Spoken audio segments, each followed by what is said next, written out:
Hi ನಮಸ್ತೆ ಎಲ್ಲರಿಗೂ Kannada study hub YouTube ಚಾನಲ್ಗೆ ಸ್ವಾಗತ. ಸೊ ಇವತ್ತಿನ ಸೆಷನಲ್ಲಿ ನಾವೇನು ನೋಡೋಣ ಅಂತ ಹೇಳಿದ್ರೆ ಸ್ಟ್ಯಾಟಿಕ್ ಜಿಕೆಯ ಹಲವು ಪ್ರಮುಖ ಪ್ರಶ್ನೆಗಳನ್ನು ಹಾಗೆ ಅದಕ್ಕೆ ಸಂಬಂಧಿಸಿದಂತಹ 360 ಆ್ಯಂಗಲಲ್ಲಿ ಎಲ್ಲ ಮಾಹಿತಿಗಳನ್ನು ಈ ಒಂದು ಸೆಷನಲ್ಲಿ ನಾವು ತಿಳ್ಕೊಳ್ಳೋಣ, ಸರಿನಾ? ಸೊ ಸ್ಪೆಸಿಫಿಕ್ ಆಗಿ ಇದನ್ನು ಯಾವ ಪರ್ಪಸ್ಗೆ ನಾನು ಮಾಡ್ತಾ ಇರೋದು ಕ್ಲಾಸ್ ಅಂದರೆ ಸೆಂಟ್ರಲ್ ಗೌರ್ಮೆಂಟ್ನ ಎಲ್ಲ ಎಕ್ಸಾಮ್ಗಳಿಗೆ, ಓಕೆ, ಸೆಂಟ್ರಲ್ ಗೌರ್ಮೆಂಟ್ ಯಾವ್ದು ಎಕ್ಸಾಮ್ ನಡೆಸ್ತಾರಲ್ವಾ, ಮೀನ್ಸ್ ಇವಾಗ ಲೈಕ್ ದಟ್ ಇವಾಗ ನಿಮ್ಮ RRB ಎಕ್ಸಾಮ್ ತಗೊಳ್ಳಿ, RRB ನಡೆಸ್ತಕ್ಕಂತಹ ಎಲ್ಲ ಎಕ್ಸಾಮ್ಗಳಿಗೂ ಈ ಸೆಷನ್ ಯೂಸ್ ಆಗುತ್ತೆ. ಹಾಗೆ SSC ನಡೆಸ್ತಕ್ಕಂತಹ ಎಲ್ಲ ಪರೀಕ್ಷೆಗಳಿಗೂ ಕೂಡ ಈ ಒಂದು ಸೆಷನ್ ನಿಮಗೆ ಯೂಸ್ಫುಲ್ ಆಗುತ್ತೆ. ಆ್ಯಂಡ್ ದೆನ್ ನೀವು ಅಗ್ನಿವೀರ ಎಕ್ಸಾಮ್ ಏನಾದರೂ ಬರೀತಿದ್ರೆ ಈ ಒಂದು ಕ್ವಶನ್ಗಳು ಏನಿದಾವಲ್ವಾ ಸ್ವಲ್ಪ ನಿಮಗೆ ಟಫ್ ಅನ್ನಿಸಬಹುದೇನೋ, ಸರಿನಾ? ಬಟ್ ಇಷ್ಟು ನಿಮಗೆ ಡೆಪ್ತ್ ಆಗಿ ಏನು ಕೇಳೋದಿಲ್ಲ ಅಲ್ಲಿ. ಬಟ್ ಅದ್ರ ಹೊರತಾಗಿ ನಿಮಗೆ ಎಲ್ಲ ಎಕ್ಸಾಮ್ಗಳು ಕೂಡ ಇದು ಯೂಸ್ ಆಗುತ್ತೆ. ಆ್ಯಂಡ್ ದೆನ್ ಇನ್ನು ಸ್ಟೇಟ್ ಗೌರ್ಮೆಂಟ್ ಎಕ್ಸಾಮ್ಗಳಿಗೆ ನೀವು ಕರ್ನಾಟಕ ಯಾವುದಾದ್ರೂ ಸ್ಟೇಟ್ ಗೌರ್ಮೆಂಟ್ ಎಕ್ಸಾಮ್ ಬರೀತಿದ್ರೆ ಸೊ ಅಲ್ಲಿ ನಿಮಗೆ ಕೇಳ್ತಾ ಇದ್ದಾನೆ ಈ ಸ್ಟ್ಯಾಟಿಕ್ ಜಿಕೆ ಮೇಲೆ.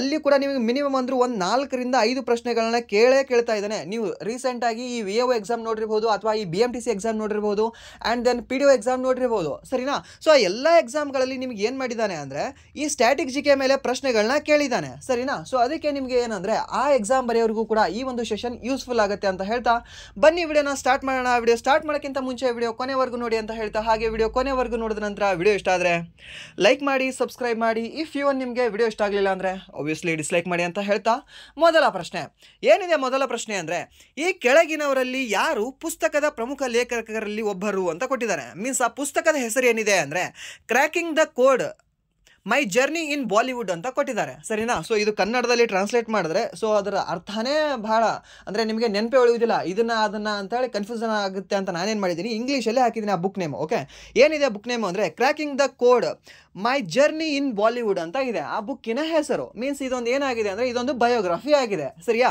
ಸೊ ಇದನ್ನು ಬರೆದವರು ಯಾರು? ಹರ್ಷವರ್ಧನ್ ಕಪೂರ್, ನವಾಜುದ್ದೀನ್ ಸಿದ್ದಿಕಿ, ಆ್ಯಂಡ್ ದೆನ್ ಆಯುಷ್ಮಾನ್ ಖುರಾನಾ ಮತ್ತು ರಾಜ್ಕುಮಾರ್ ರಾವ್ ಅಂತ ಕೊಟ್ಟಿದ್ದಾರೆ. ಸೊ ಇಲ್ಲಿ ನಿಮಗೆ ಆಪ್ಷನ್ ನೋಡಿದ್ರೆ ಗೊತ್ತಿರಬಹುದು 4 ಕೂಡ ನಿಮಗೆ ಬಾಲಿವುಡ್ ಆ್ಯಕ್ಟರ್ಸ್ಗಳೇ ಇದ್ದಾರೆ ಇವರೆಲ್ಲರೂ ಕೂಡ. ಸೊ ಇವರಲ್ಲಿ ಯಾರು ಒಬ್ಬರು ಪ್ರಮುಖ ಲೇಖಕರಿದ್ದಾರೆ. ಮೀನ್ಸ್ ಈ ಬುಕ್ಕನ್ನು ಬರೆದವರು ಯಾರಿದ್ದಾರೆ ಅಂತ ಕೇಳಿದ್ರೆ ಈ ಆಯುಷ್ಮಾನ್ ಖುರಾನನವ್ರು ಏನಿದಾರಲ್ವಾ, ಆಯುಷ್ಮಾನ್ ಖುರಾನ ಅವರ ಒಂದು ಬಯೋಗ್ರಫಿ ಬುಕ್ ಯಾವುದು ಅಂದರೆ ನಿಮಗೆ cracking the code my journey in Bollywood ಅನ್ನುವ ಬುಕ್ಕು, ಸರಿನಾ? ಇವರು ಒಬ್ಬರೇ ಬರೆದ್ರ ಇದನ್ನ ಬುಕ್ನ? ಓಕೆ, ಅವರ ಒಂದು ಶೆಡ್ಯೂಲಲ್ಲಿ ಈ ಬುಕ್ ಬರೆಯೋಕ್ಕೆ ಅವರಿಗೆ ಟೈಮ್ ಇತ್ತಾ? ಸರಿನಾ, ಟೈಮ್ ಇತ್ತಾ?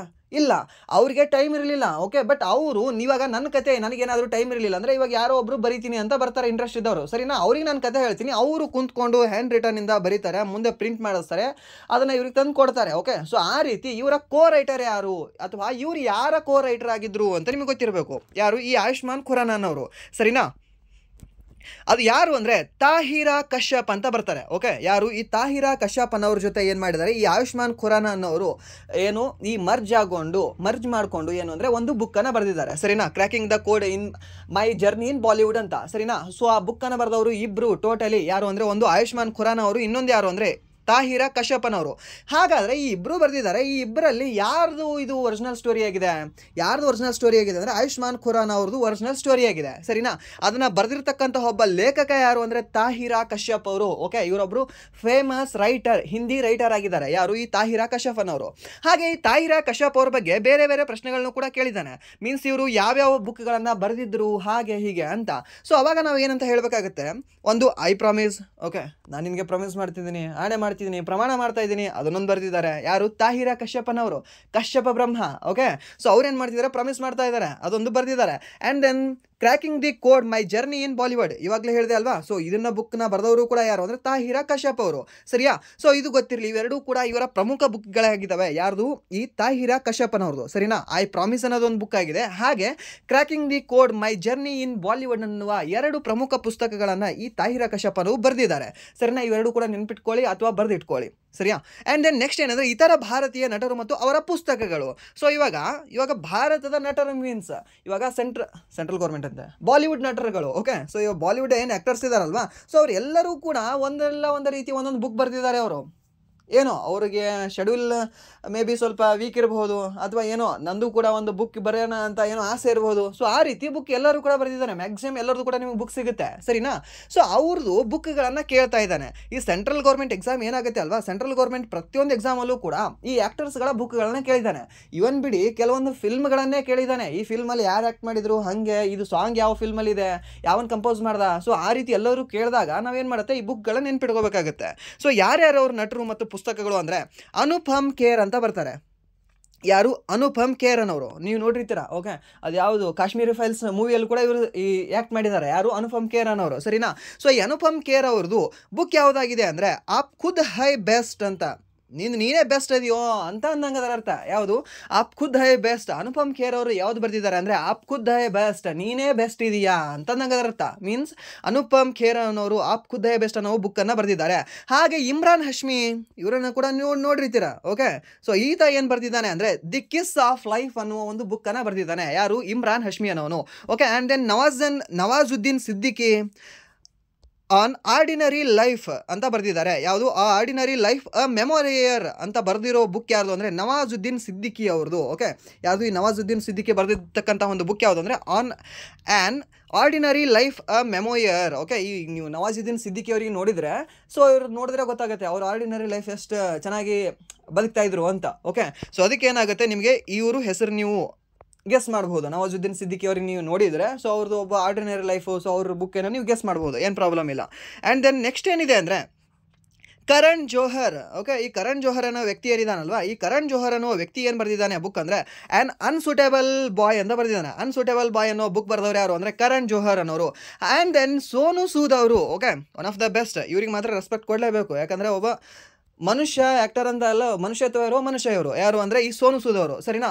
I am not a messiah ಅಂತ ಬರೆದಿದ್ದಾರೆ, ಓಕೆ. ಇದು ಕನ್ನಡದಲ್ಲಿ ಎಕ್ಸಾಕ್ಟ್ ಟ್ರಾನ್ಸ್ಲೇಟ್ ಆಗಿದೆ. ಏನು ಅಂದರೆ ಐ ಆಮ್ ನಾಟ್ ಅ ಮೆಸ್ಸೆ ಅಂತ, ಓಕೆ. MESSAI, ಓಕೆ, ಹೀಗಿದೆ. ಸೊ ಯಾರು ಬರೆದಿದ್ದಾರೆ ಇದು ಬುಕ್ ಅಂದರೆ ಈ ಸೋನು ಸೂದ್ ಅವರು ಬರೆದಿದ್ದಾರೆ, ಓಕೆ. ಇವ್ರ ಬಗ್ಗೆ ಸ್ವಲ್ಪ ತಿಳ್ಕೊಳ್ಳಿ, ಸ್ವಲ್ಪ ಇಂಪಾರ್ಟೆಂಟ್ ಇದ್ದಾರೆ. ಮೇ ಬಿ ಇವರು ಜಸ್ಟ್ ಆ್ಯನ್ ಆ್ಯಕ್ಟರ್ ಅನ್ನೋದಕ್ಕಿಂತ ಸೊ ಒಬ್ಬ ಒಳ್ಳೆ ಹಂಬಲ್ ಮನುಷ್ಯ. ಯಾರು ಅಂದರೆ ಸೋನು ಸೂದ್ ಅವರು, ಓಕೆ. ಸೊ ಇನ್ಸ್ಪಿರೇಷನ್ ತೊಗೊಂಡ್ರೆ ತೊಗೊಳ್ಬಹುದು, ಏನು ಪ್ರಾಬ್ಲಮ್ ಇಲ್ಲ ಇವ್ರ ಬಗ್ಗೆ, ಸರಿನಾ? ಆ್ಯಂಡ್ ದೆನ್ ನೆಕ್ಸ್ಟ್ ಪ್ರಶ್ನೆ ಏನಿದೆ ಅಂದರೆ ಸಿಖ್ ಸಾಹಿತ್ಯದ ಪ್ರಕಾರ ಗುರುನಾನಕ್ ದೇವ್ ಅವರ ಜನ್ಮ ದಿನಾಚರಣೆಯನ್ನು ಭಾರತೀಯ ಚಂದ್ರಮಾನ ಮಾಸದ ಹುಣ್ಣಿಮೆ ಎಂದು ಆಚರಿಸಲಾಗುತ್ತದೆ ಅಂತ ಕೊಟ್ಟಿದ್ದಾರೆ, ಸರಿನಾ? ಇವಾಗ ಭಾರತೀಯ ಚಂದ್ರಮಾನ ಮಾಸದ ಕೇಳಿದ್ದಾರೆ ಅವರು. ಅವ್ರೇನು ಕೇಳಿಲ್ಲ, ಇವಾಗ ಗ್ರೆಗೇರಿಯನ್ ಕ್ಯಾಲೆಂಡರ್ ಏನಿದೆ ಅಲ್ವಾ, ಅದ್ರ ಬಗ್ಗೆ ಕೇಳಿಲ್ಲ. ಮೀನ್ಸ್ ನಿಮ್ಮ ಈ ಇಂಗ್ಲೀಷ್ ಕ್ಯಾಲೆಂಡರ್ ಬಗ್ಗೆ ಕೇಳಿಲ್ಲ, ನಮ್ಮ ಹಿಂದೂ ಕ್ಯಾಲೆಂಡರ್ ಪ್ರಕಾರ ಕೇಳಿದ್ದಾರೆ. ಯಾರ್ದು? ಈ ಗುರುನಾನಕ್ ದೇವ್ ಅವರ ಜನ್ಮ ದಿನಾಚರಣೆ ಯಾವಾಗ ಆಚರಣೆ ಮಾಡ್ತೀವಿ ಅಂತ. ಆಪ್ಷನ್ ಏನು ಕೊಟ್ಟಿದ್ದಾರೆ? ಮಾಘ ಮಾಸ, ಆಪ್ಷನ್ ಬಿ ಪುಷ್ಯ ಮಾಸ, ಆಪ್ಷನ್ ಸಿ ಆಷಾಢ ಮಾಸ, ಹಾಗೆ ಆಪ್ಷನ್ ಡಿ ಏನು ಕೊಟ್ಟಿದ್ದಾರೆ ಅಂದರೆ ಕಾರ್ತಿಕ ಮಾಸ. ಸೊ ಇದಕ್ಕೆ ಸರಿಯಾದ ಉತ್ತರ ಯಾವುದಾಗ್ಬೋದು ಹೇಳ್ಬೋದಾ? ಓಕೆ, ನೀವೇನಾದರೂ ಕರೆಕ್ಟಾಗಿ ಗೆಸ್ ಮಾಡಿದರೆ ಅಥವಾ ನಿಮ್ಗೆ ಗೊತ್ತಿದ್ರೆ ಆನ್ಸರು ಸರಿಯಾದ ಉತ್ತರ ಯಾವುದು? ಕಾರ್ತಿಕ ಮಾಸ ಅನ್ನೋದು, ಸರಿನಾ? ಸೊ ಕಾರ್ತಿಕ ಮಾಸ ಯಾವ ತಿಂಗಳು ಅಂತ ಹೇಳ್ಬೋದಾ? ಗ್ರೆಗರಿಯನ್ ಕ್ಯಾಲೆಂಡರ್ ಪ್ರಕಾರ ಅಥವಾ ಈ ನಮ್ಮ ಇಂಗ್ಲೀಷ್ ಕ್ಯಾಲೆಂಡರ್ ಪ್ರಕಾರ ಯಾವ ಒಂದು ತಿಂಗಳು ಅಂತ ಹೇಳ್ಬೋದಾ? ಓಕೆ ಸರ್, ಹೇಳ್ಬೋದು. ಯಾವ ತಿಂಗಳು? ಕಷ್ಟ ಆಗ್ಬೋದು ಅಲ್ವಾ? ಬಟ್ ಏನು ಅಂದರೆ ಈಸಿಯಾಗಿ, ಏನು ರೀ ಕಾರ್ತಿಕ ಅಂದರೆ ದೀಪಾವಳಿ ಟೈಮ್ ಅಲ್ವಾ? ದೀಪಾವಳಿ ಟೈಮ್ ಅಂದರೆ ಯಾವಾಗ? ನವಂಬರ್ ತಾನೆ. ಏನು ಹೇಗೆ ಕಾರ್ತಿಕ ಅನ್ನೋದು ನವಂಬರ್ ಅಂತಾನೆ ನಾನು ಎಕ್ಸಾಕ್ಟಾಗಿ ಹೇಳ್ತೀನಿ. ಹೇಗೆ ಅಂದರೆ ಇವಾಗ ದೀಪಾವಳಿ ಟೈಮಲ್ಲಿ ಕಾರ್ತಿಕ್ ದೀಪ ಬೆಳಗಿಸ್ತಾರೆ ಇವಾಗ ನಮ್ಮೂರು ದೇವಸ್ಥಾನದಲ್ಲಿ, ಕಾರ್ತಿಕ್ ದೀಪ ಹಚ್ಚೋ ನೋಡಲ್ಲಿ. ಸೊ ಹಿಂಗೆ ಮಾತಾಡ್ತಿರ್ತಾರೆ, ಅದನ್ನಾದರೂ ಕೇಳಿಸ್ಕೊಂಡಿರ್ತಾರೆ ತಾನೆ. ಸೊ ಅವಾಗ ಏನಾಗುತ್ತೆ, ಈ ಕಾರ್ತಿಕ ಅನ್ನೋದು ನಿಮಗೆ ಎಲ್ಲಿ ಬರುತ್ತೆ ಅಂದರೆ ಈ ನವೆಂಬರಲ್ಲಿ ಬರುತ್ತೆ ಅಂತ ನಿಮ್ಗೆ ಗೊತ್ತಾಗುತ್ತೆ. ಹಾಗೆ ಇವಾಗ ಗಣಪತಿದೊಂದು ಹಾಡಿದೆ, ಭಾದ್ರಪದ ಶುಕ್ಲದ ಚೌತಿಯಂದು ಅಂತ, ಓಕೆ. ಸೊ ಮೀನ್ಸ್ ಭಾದ್ರಪದ ಶುಕ್ಲದ ಚೌತಿಯಂದು ಗಣಪತಿ ನಮ್ಮ ಮನೆಗೆ ಬರ್ತಾನೆ. ಸೊ ಮೀನ್ಸ್ ಗಣಪತಿ ಆಲ್ವೇಸ್ ನಮ್ಮ ಮನೆಗೆ ಬರೋ ತಿಂಗಳು ಯಾವ್ದು ರೀ? ಆಗಸ್ಟ್ ತಿಂಗಳಲ್ಲಿ ಬರ್ತಾರೆ, ಓಕೆ. ಈ ಗಣಪತಿ ನಮ್ಮ ಮನೆಗೆ ಬರೋ ತಿಂಗಳು ಯಾವುದು? ಗಣೇಶ ಬರೋ ತಿಂಗಳು ಯಾವುದು? ವಿನಾಯಕ ಬರೋ ತಿಂಗಳು ಯಾವುದು ಅಂದರೆ ಈ ಆಗಸ್ಟಲ್ಲಿ. ಸೊ ನಮಗೆ ಇವಾಗ ಆಗಸ್ಟಲ್ಲಿ ಯಾವುದೋ ಒಂದು ಡೇಟ್ ಗೊತ್ತಿತ್ತಪ್ಪ, ಬಟ್ ಅದು ಏನು ಹಿಂದೂ ಕ್ಯಾಲೆಂಡರ್ ಪ್ರಕಾರ ನಮಗೆ ಗೊತ್ತಿರಲಿಲ್ಲ. ಸೊ ಅವಾಗ ಯೂಸ್ ಮಾಡ್ಕೋಬೋದಲ್ವಾ? ಭಾದ್ರಪದ ಅನ್ನೋದು ಏನಿದೆ ಅಲ್ವಾ, ಸೊ ಇದು ಏನಾಗುತ್ತೆ ಆಗಸ್ಟ್ ತಿಂಗಳಲ್ಲಿ ಬರ್ತಕ್ಕಂತಹ ಒಂದು ಹಿಂದೂ ಮಾಸ ಆಗಿರ್ತದೆ ಅಂತ ಅಲ್ವಾ? ಸೊ ಈ ರೀತಿ ಏನು ಮಾಡ್ಕೊಳ್ಳಿ, ಕೆಲವೊಂದು ಗೆಸ್ ಮಾಡೋದು, ಕೆಲವೊಂದು ಹೇಗೆ ಅಂದರೆ ಎಲ್ಲವೂ ಕೂಡ ಕಲೀಲೇಬೇಕಂತಲ್ಲ, ಓಕೆ. ಇದನ್ನು ತಿಳ್ಕೊಂಡ್ರೇನು ಪ್ರಾಬ್ಲಮ್ ಇಲ್ಲ. ಇವಾಗ ಚೈತ್ರ, ವೈಶಾಖ, ಆಷಾಢ, ಓಕೆ. ಸೊ ಈ ರೀತಿ ನೀವು ಶ್ರಾವಣ, ಭಾದ್ರಪದ ಹೀಗೆ ನೀವು ನೋಡ್ಕೊಂಡು ಹೋದರೆ, ಕಲ್ತ್ಕೊಂಡು ಹೋದರೆ ಪ್ರಾಬ್ಲಮ್ ಇಲ್ಲ. ಬಟ್ ನಿಮ್ಗೆ ಏನಾದರೂ ಗೊತ್ತಿರಲಿಲ್ಲ ಅಂದರೂ ಕೂಡ ಈ ರೀತಿ ಕೆಲವೊಂದು ಸೈಡ್ ಟ್ರಿಕ್ಗಳನ್ನು, ಕೆಲವೊಂದು ನೀವು ಎಲ್ಲೋ ಕೇಳಿರ್ತಕ್ಕಂತಹ ಮಾಹಿತಿಗಳನ್ನು ಉಪಯೋಗ ಮಾಡ್ಕೋಬಹುದು ಇಲ್ಲಿ, ಸರಿನಾ? ಬಟ್ ಇಲ್ಲಿ ಸರಿಯಾದ ಉತ್ತರ ಯಾವುದಾಗುತ್ತೆ ಅಂದರೆ ನಿಮಗೆ ಕಾರ್ತಿಕ ಮಾಸ ಆಗುತ್ತೆ. ಯಾರು? ಈ ಗುರುನಾನಕ್ ದೇವ್ ಅವರ ಜನ್ಮ ದಿನಾಚರಣೆಯನ್ನು ಯಾವ ಚಂದ್ರಮಾನ ಹುಣ್ಣಿಮೆ ಎಂದು ಆಚರಣೆ ಮಾಡ್ತಾರೆ ಅಂದರೆ ಕಾರ್ತಿಕ ಮಾಸದಂದು ಆಚರಣೆ ಮಾಡ್ತಾರೆ. ಹಾಗೆ ಇವರು ಎಲ್ಲಿ ಹುಟ್ಟಿದರು? ಓಕೆ, ಈ ಗುರುನಾನಕ್ ಅವರು ಏನಿದಾರಲ್ವಾ, ಗುರುನಾನಕ್ ದೇವನವರು ಸಿಖ್ ಧರ್ಮವನ್ನು ಸ್ಥಾಪನೆ ಮಾಡಿರ್ತಕ್ಕಂತಹ ಮೊದಲನೇ ಗುರುಗಳಾಗಿದ್ದಾರೆ. ಸೊ ಇವರು ಎಲ್ಲಿ ಹುಟ್ಟಿದ್ರು ಅದು ಬೇಕಲ್ವಾ? ಎಲ್ಲಿ ಹುಟ್ಟಿದ್ರು ಅನ್ನೋದು ಕೇಳ್ತಾನೆ ಇವ್ರ ಬಗ್ಗೆ. ರಾಯ್ ಭೋಯ್ ತಲ್ಪಂಡಿ ಅಂತ ಬರುತ್ತೆ, ಓಕೆ. ತಲ್ಪಂಡಿ ಅಂತ ಒಂದು ಊರು ಬರುತ್ತೆ. ಸೊ ಆ ಒಂದು ತಲ್ಪಂಡಿ ಅನ್ನುವ ಒಂದು ಊರಲ್ಲಿ ಈ ಗುರುನಾನಕ್ ದೇವರು ಹುಟ್ಟಿದ್ದಾರೆ. ಯಾರು? ಈ ಗುರುನಾನಕ್ ಅವರು ಹುಟ್ಟಿರ್ತಕ್ಕಂಥ ಒಂದು ಸ್ಥಳ ಯಾವುದು ಅಂದರೆ ನಿಮಗೆ ಈ ತಲಪಂಡಿ ಅನ್ನೋ ಸ್ಥಳ, ಸರಿನಾ.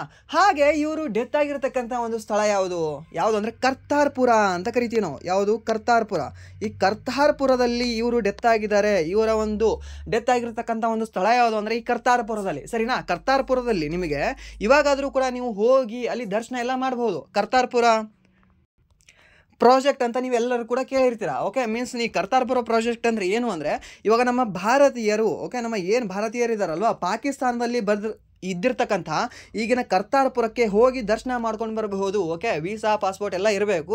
But by the bus, okay, by through bus ಏನಾಗುತ್ತೆ, ನಿಮಗೆ ಕರ್ಕೊಂಡು ಹೋಗಿ ಬರ್ತಾರೆ ಅಲ್ಲಿ, ಸರಿನಾ. ಸೊ ನಿಮಗೆ ವಿಮಾನದಲ್ಲಿ ಕರ್ಕೊಂಡು ಹೋಗಲ್ಲ, ಜಸ್ಟ್ ನಿಮಗೆ by through bus on the way road ಮುಖಾಂತರ ನಿಮಗೆ ಕರ್ಕೊಂಡು ಹೋಗಿ ಅಲ್ಲಿ ದರ್ಶನ ಮಾಡಿಸ್ಕೊಂಡು ಹೊಳ್ಳಿ ರಿಟರ್ನ್ ನಿಮಗೆ ಇಲ್ಲಿ ನಮ್ಮ ಭಾರತಕ್ಕೆ ತಂದು ಬಿಡುತ್ತಾರೆ. ಓಕೆ, ಸೊ ನಿಮ್ಗೆ ಗೊತ್ತಿರಲಿ, ಕೇಳಬಹುದು ನಿಮಗೆ ಯಾವುದು ಕರ್ತಾರ್ಪುರ ಪ್ರಾಜೆಕ್ಟ್ ಅಂತ ನಾವು ಕರಿತೀವಿ ಅದನ್ನು. ಓಕೆ, ಸೊ ಕರ್ತಾರ್ಪುರ ಅನ್ನೋದು ಎಲ್ಲಿದೆ ಅಂದರೆ ಪಾಕಿಸ್ತಾನದ ಪಂಜಾಬ್ ಜಿಲ್ಲೆಯಲ್ಲಿ ಕಂಡು ಬರ್ತದೆ, ಸರಿನಾ. ಇದು ಗೊತ್ತಿರಲಿ, ನಿಮಗೆ ಕೇಳಬಹುದು. ಆ್ಯಂಡ್ ದೆನ್ ನೆಕ್ಸ್ಟ್ ಪ್ರಶ್ನೆ ಏನಿದೆ ಅಂದರೆ, ಯಕ್ಷಗಾನ ಜಾನಪದ ನೃತ್ಯ ಈ ಕೆಳಗಿನ ಯಾವ ರಾಜ್ಯಕ್ಕೆ ಸಂಬಂಧಿಸಿದೆ? Option A Kerala, option B Karnataka, option C Tamil Nadu, ಹಾಗೆ ಆಪ್ಷನ್ ಡಿ ಏನು ಕೊಟ್ಟಿದ್ದಾನೆ ಅಂದರೆ ಪಂಜಾಬ್ ರಾಜ್ಯ ಕೊಟ್ಟಿದ್ದಾನೆ, ಸರಿನಾ. ಸೊ ಯಕ್ಷಗಾನ ಜಾನಪದ ನೃತ್ಯ, ಯಕ್ಷಗಾನ ಅನ್ನೋದು ಮೊದಲು ಏನಾಗಿದೆ ಅದನ್ನು ಗೊತ್ತಿರಲಿ. ಇವಾಗ ನಾವು ಕರ್ನಾಟಕದವರೇ ಆಗಿದ್ದರೂ ಕೂಡ ಈ ಯಕ್ಷಗಾನ ಅನ್ನೋದು ಏನಂತ ನಮಗೆ ಗೊತ್ತಿರಲ್ಲ ಕೆಲವೊಬ್ಬರಿಗೆ. ಓಕೆ, ಇವಾಗ ಹೇಳಬೇಕು ಅಂದರೆ ಬೇಸಿಕಲಿ ಚಿಕ್ಕ ನಾವು ಹೆಜ್ಜೆ ಇಡುವಾಗ ಇಲ್ಲಿ ನಮ್ಗೆ ಗೊತ್ತಿರಲ್ಲ. ಸೊ ಇವಾಗ ಯಕ್ಷಗಾನ ಅನ್ನೋದು ಜಸ್ಟ್ ಒಂದು ಡ್ಯಾನ್ಸು, ಕ್ಲಾಸಿಕಲ್ ಡ್ಯಾನ್ಸು. ಸೊ ಅದಕ್ಕೆಲ್ಲ ನಾವು ಕಂಪೇರ್ ಮಾಡ್ಕೊಂಡು ಓದ್ತಾ ಇರ್ತೀವಿ, ಸರಿನಾ. ಇದೊಂದು ಕ್ಲಾಸಿಕಲ್ ಡ್ಯಾನ್ಸ್ ಅಲ್ಲ, ಇದೊಂದು ಏನಾಗಿದೆ, ಜಾನಪದ ನೃತ್ಯವಾಗಿದೆ. ಯಾವುದು ಈ ಯಕ್ಷಗಾನ ಅನ್ನೋದು? ಯಾವ ರಾಜ್ಯಕ್ಕೆ ಸಂಬಂಧಿಸಿದೆ? ನಮ್ಮ ಹೆಮ್ಮೆಯ ಕರ್ನಾಟಕ ರೀ. ಓಕೆ, ಸೊ ಯಕ್ಷಗಾನ ಜಾನಪದ ನೃತ್ಯ ಯಾವ ರಾಜ್ಯಕ್ಕೆ ಸಂಬಂಧಿಸಿದೆ ಅಂತ ಕೇಳಿದಾಗ ಕರ್ನಾಟಕ. ಸರ್, ಇಷ್ಟು ಈಸಿಯಾಗಿರೋ ಕ್ವಶನಾ? ಹೌದು, ಇಷ್ಟು ಈಸಿಯಾಗಿರೋ ಕ್ವಶನು ನಿಮಗೆ CHS ಅಲ್ಲಿ ಕೇಳಿದ್ದಾನೆ. ಹಾಗೆ ನಿಮಗೆ RRB ಟೆಕ್ನಿಷಿಯನ್ ಇದೆ ಅಲ್ವಾ, ಸೊ ಆ ಎಕ್ಸಾಮಲ್ಲಿ ಕೇಳಿದ್ದಾನೆ. ಮತ್ತು 2023ರಲ್ಲಿ SSC MTS ಅಲ್ಲಿ ಈ ಕ್ವಶನ್ನ ಕೇಳಿದ್ದಾನೆ. ಯಕ್ಷಗಾನ ಮೀನ್ಸ್ ಇವಾಗ ನಮ್ಮ ಕರ್ನಾಟಕದವ್ರಿಗೆ ಈಸಿ ಇರುತ್ತೆ ರೀ ಇದು ಪ್ರಶ್ನೆ, ಬಟ್ ಆಲ್ ಓವರ್ ಇಂಡಿಯಾ ನಡೀತೆ ಅಲ್ವಾ ಎಕ್ಸಾಮ್ ಇದು. ಸೊ ಅದಕ್ಕೇನಾಗುತ್ತೆ, ಅವ್ರಿಗೆ ಟಫ್ ಅನಿಸುತ್ತೆ ಇದು, ಬಟ್ ನಮಗೇನಂದರೆ ಈಸಿ ಇದು. ಬಟ್ ಏನು, ನಮ್ಮ ಕಡೆ ನಮ್ಮ ಸೌತ್ ಇಂಡಿಯಾ ಏನಿದೆ ಅಲ್ವಾ, ಈ ಕಡೆಯ ಪ್ರಶ್ನೆಗಳು ಕಡಿಮೆ ಪಿಕ್ ಮಾಡ್ತಾನೆ. ಯಾಕೋ ಅದೊಂದು ದುರಾದೃಷ್ಟಕರ ಈ ಸೆಂಟ್ರಲ್ ಗೌರ್ಮೆಂಟ್ ಎಕ್ಸಾಮಲ್ಲಿ. ಸೊ ಮ್ಯಾಕ್ಸಿಮಮ್ ಏನು ಪಿಕ್ ಮಾಡ್ತಾನೆ, ಇವಾಗ ಈಶಾನ್ಯ ರಾಜ್ಯಗಳ ಮೇಲೆ ಪ್ರಶ್ನೆಯನ್ನು ಪಿಕ್ ಮಾಡ್ತಾನೆ. ಹಾಗೆ ಏನಂದರೆ UP, ಬಿಹಾರ, ಅದಾದ ನಂತರ ನಿಮಗೆ ಈ ಛತ್ತೀಸ್ಗಢ, ಹಾಗೆ ನಿಮಗೆ ಈ ಪಂಜಾಬು ಮತ್ತು ಹರಿಯಾಣ ಈ ಭಾಗದಲ್ಲಿ ಏನು ರಾಜ್ಯಗಳಿದಾವಲ್ವಾ, ಸೊ ಆ ರಾಜ್ಯಗಳ ಮೇಲೆ ಹೆಚ್ಚಿನ ಪ್ರಶ್ನೆಗಳನ್ನ ತೆಗಿತಾನೆ. ಸೊ ಅದಕ್ಕೆ ಅವರು ಜಾಸ್ತಿ ಸೆಲೆಕ್ಷನ್ ಆಗೋದು ಸ್ವಲ್ಪ ಚಾನ್ಸಸ್ ಇರುತ್ತೆ. ಯಾಕೆ, ನಮ್ಮ ಕಡೆಯಿಂದ ತೆಗಿಲಿ ನೋಡೋಣ, ನಮ್ಮನವರು ಕೂಡ ಸೆಲೆಕ್ಷನ್ ಆಗ್ತಾರೆ. ಯಾಕಂದರೆ ಸ್ಟೇಟ್ ಗೌರ್ಮೆಂಟ್ದು ಎಷ್ಟೋ ಓದಿರ್ತಾರೆ, ಇವರು ಬುಕ್ಕಲ್ಲಿ ಬಂದಿರುತ್ತೆ. ಸೊ ಅದು ನಮಗೆ ಅದೊಂದೇನೆಂದರೆ ಡಿಸ್ಅಡ್ವಾಂಟೇಜ್ ಅಷ್ಟೇ, ಸರಿನಾ. ಬಟ್ ಏನಿಲ್ಲ, ಇದನ್ನು ತಿಳ್ಕೊಬಹುದು. ಸೊ ಇದು ಮತ್ತೆ ಯಾವ್ದು ಜಾನಪದ ನೃತ್ಯಗಳಿದ್ದಾವೆ ಅಂತ ನೋಡೋದಾದರೆ, ಈ ಮೊದಲು ಕರ್ನಾಟಕದಲ್ಲಿ ಯಕ್ಷಗಾನ ಕಥೆಗಳು ಮತ್ತು ಪುರಾಣಗಳನ್ನು ಚಿತ್ರಿಸುವ ದೇವಾಲಯದ ಪೌರಾಣಿಕ ರೂಪವಾಗಿದೆ. ಈ ಯಕ್ಷಗಾನ ಅನ್ನೋದು ಏನು ಹೇಳುತ್ತೆ, ಏನು ಮಾಡುತ್ತೆ ಅದರಲ್ಲಿ ಅಂದರೆ ಒಂದು ಕಥೆಗಳನ್ನು ಹೇಳುತ್ತೆ. ಸುಮ್ಮನೆ ಡ್ಯಾನ್ಸ್ ಮಾಡಿ ಹೋಗಲ್ಲ. ಇವಾಗ ರೀಲ್ಸ್ ಮುಂದೆ ಸುಮ್ಮನೆ ಕುಣಿದು ಹೋಗ್ತೀರಾ ಅಲ್ವಾ, ಸೊ ಹಾಗೆ ಇದು ಹೋಗಲ್ಲ. ಇದು ಏನು ಮಾಡುತ್ತೆ, ಒಂದು ಕತೆ ಹೇಳುತ್ತೆ. ಯಾವುದಾದ್ರೂ ಒಂದು ಕತೆ ಬರುತ್ತೆ ಅಲ್ಲಿ. ಓಕೆ, ಆ ಕತೆ ಹೇಳುತ್ತೆ, ಕೆಲವೊಂದು ಪುರಾಣಗಳನ್ನು ಹೇಳುತ್ತೆ. ಹಾಗೆ ಏನು ಅಂದರೆ ಕೆಲವು ದೇವಾಲಯದ ಕಲೆ ಪೌರಾಣಿಕ ರೂಪಗಳಾಗಿದ್ದಾವೆ. ಯಾವುದು ಈ ಯಕ್ಷಗಾನ ಅನ್ನುವ ಒಂದು ಜಾನಪದ ನೃತ್ಯ. ಹಾಗೆ ಬೇರೆ ಬೇರೆ ರಾಜ್ಯಗಳಲ್ಲಿ ಯಾವ್ಯಾವ ಜಾನಪದ ನೃತ್ಯಗಳಿದ್ದಾವೆ, ಸರಿನಾ.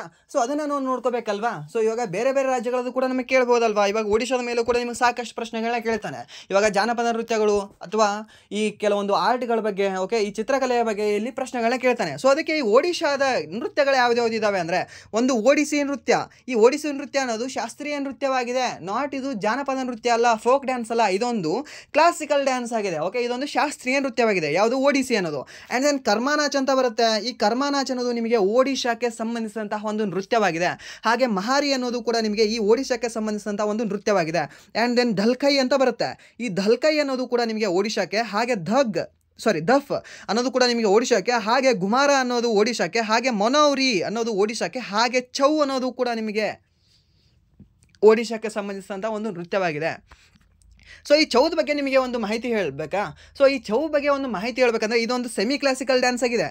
ಇದು ಏನಂತ ಹೇಳಿದೆ ನಾನು ಇವಾಗ, ಈ ಒಡಿಸ್ಸಾ ನೃತ್ಯಕ್ಕೆ ಏನಂತ ಹೇಳಿದೆ, ಶಾಸ್ತ್ರೀಯ ನೃತ್ಯ ಅಂತ ಹೇಳಿದೆ, ಸರಿನಾ. ಶಾಸ್ತ್ರೀಯ ನೃತ್ಯ ಅಂದರೆ ಫುಲ್ ಮಾರ್ಕ್ಸ್. ಇವಾಗ 100ಕ್ಕೆ 100 ಮಾರ್ಕ್ಸ್ ಕೊಟ್ಬಿಟ್ಟೆ ಇದಕ್ಕೆ.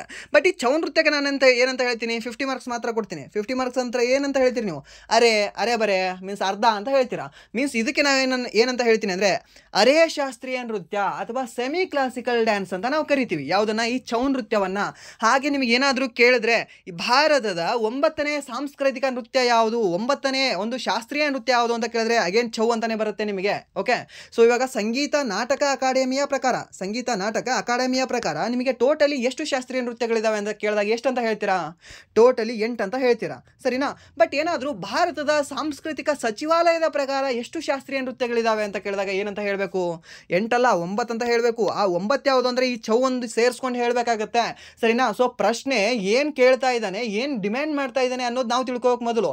ಇವಾಗ ಶಾಸ್ತ್ರೀಯ ನೃತ್ಯಗಳು, ಇವಾಗ ಪ್ರಶ್ನೆ ಕೇಳಿರ್ತಾನೆ, ಭಾರತದ ಸಾಂಸ್ಕೃತಿಕ ಸಚಿವಾಲಯದ ಪ್ರಕಾರ ಎಷ್ಟು ಶಾಸ್ತ್ರೀಯ ನೃತ್ಯಗಳಿದಾವೆ?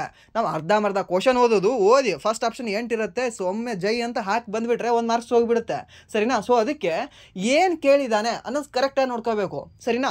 ಬಟ್ ಇವಾಗ 9ನೇ ಶಾಸ್ತ್ರೀಯ ನೃತ್ಯ ಅಂದರೂ ಚೌ, ನಿಮಗೆ ಸೆಮಿ ಕ್ಲಾಸಿಕಲ್ ಡ್ಯಾನ್ಸ್ ಅಂದರೂ ಕೂಡ ಅಥವಾ ಅರೆ ಶಾಸ್ತ್ರೀಯ ನೃತ್ಯ ಅಂದರೂ ಕೂಡ ಚೌ ಬರುತ್ತೆ, ಸರಿನಾ? ಈ ಚೌ ಅಲ್ಲಿ ಟೋಟಲಿ 3 ಟೈಪ್ಸ್ ಬರುತ್ತೆ.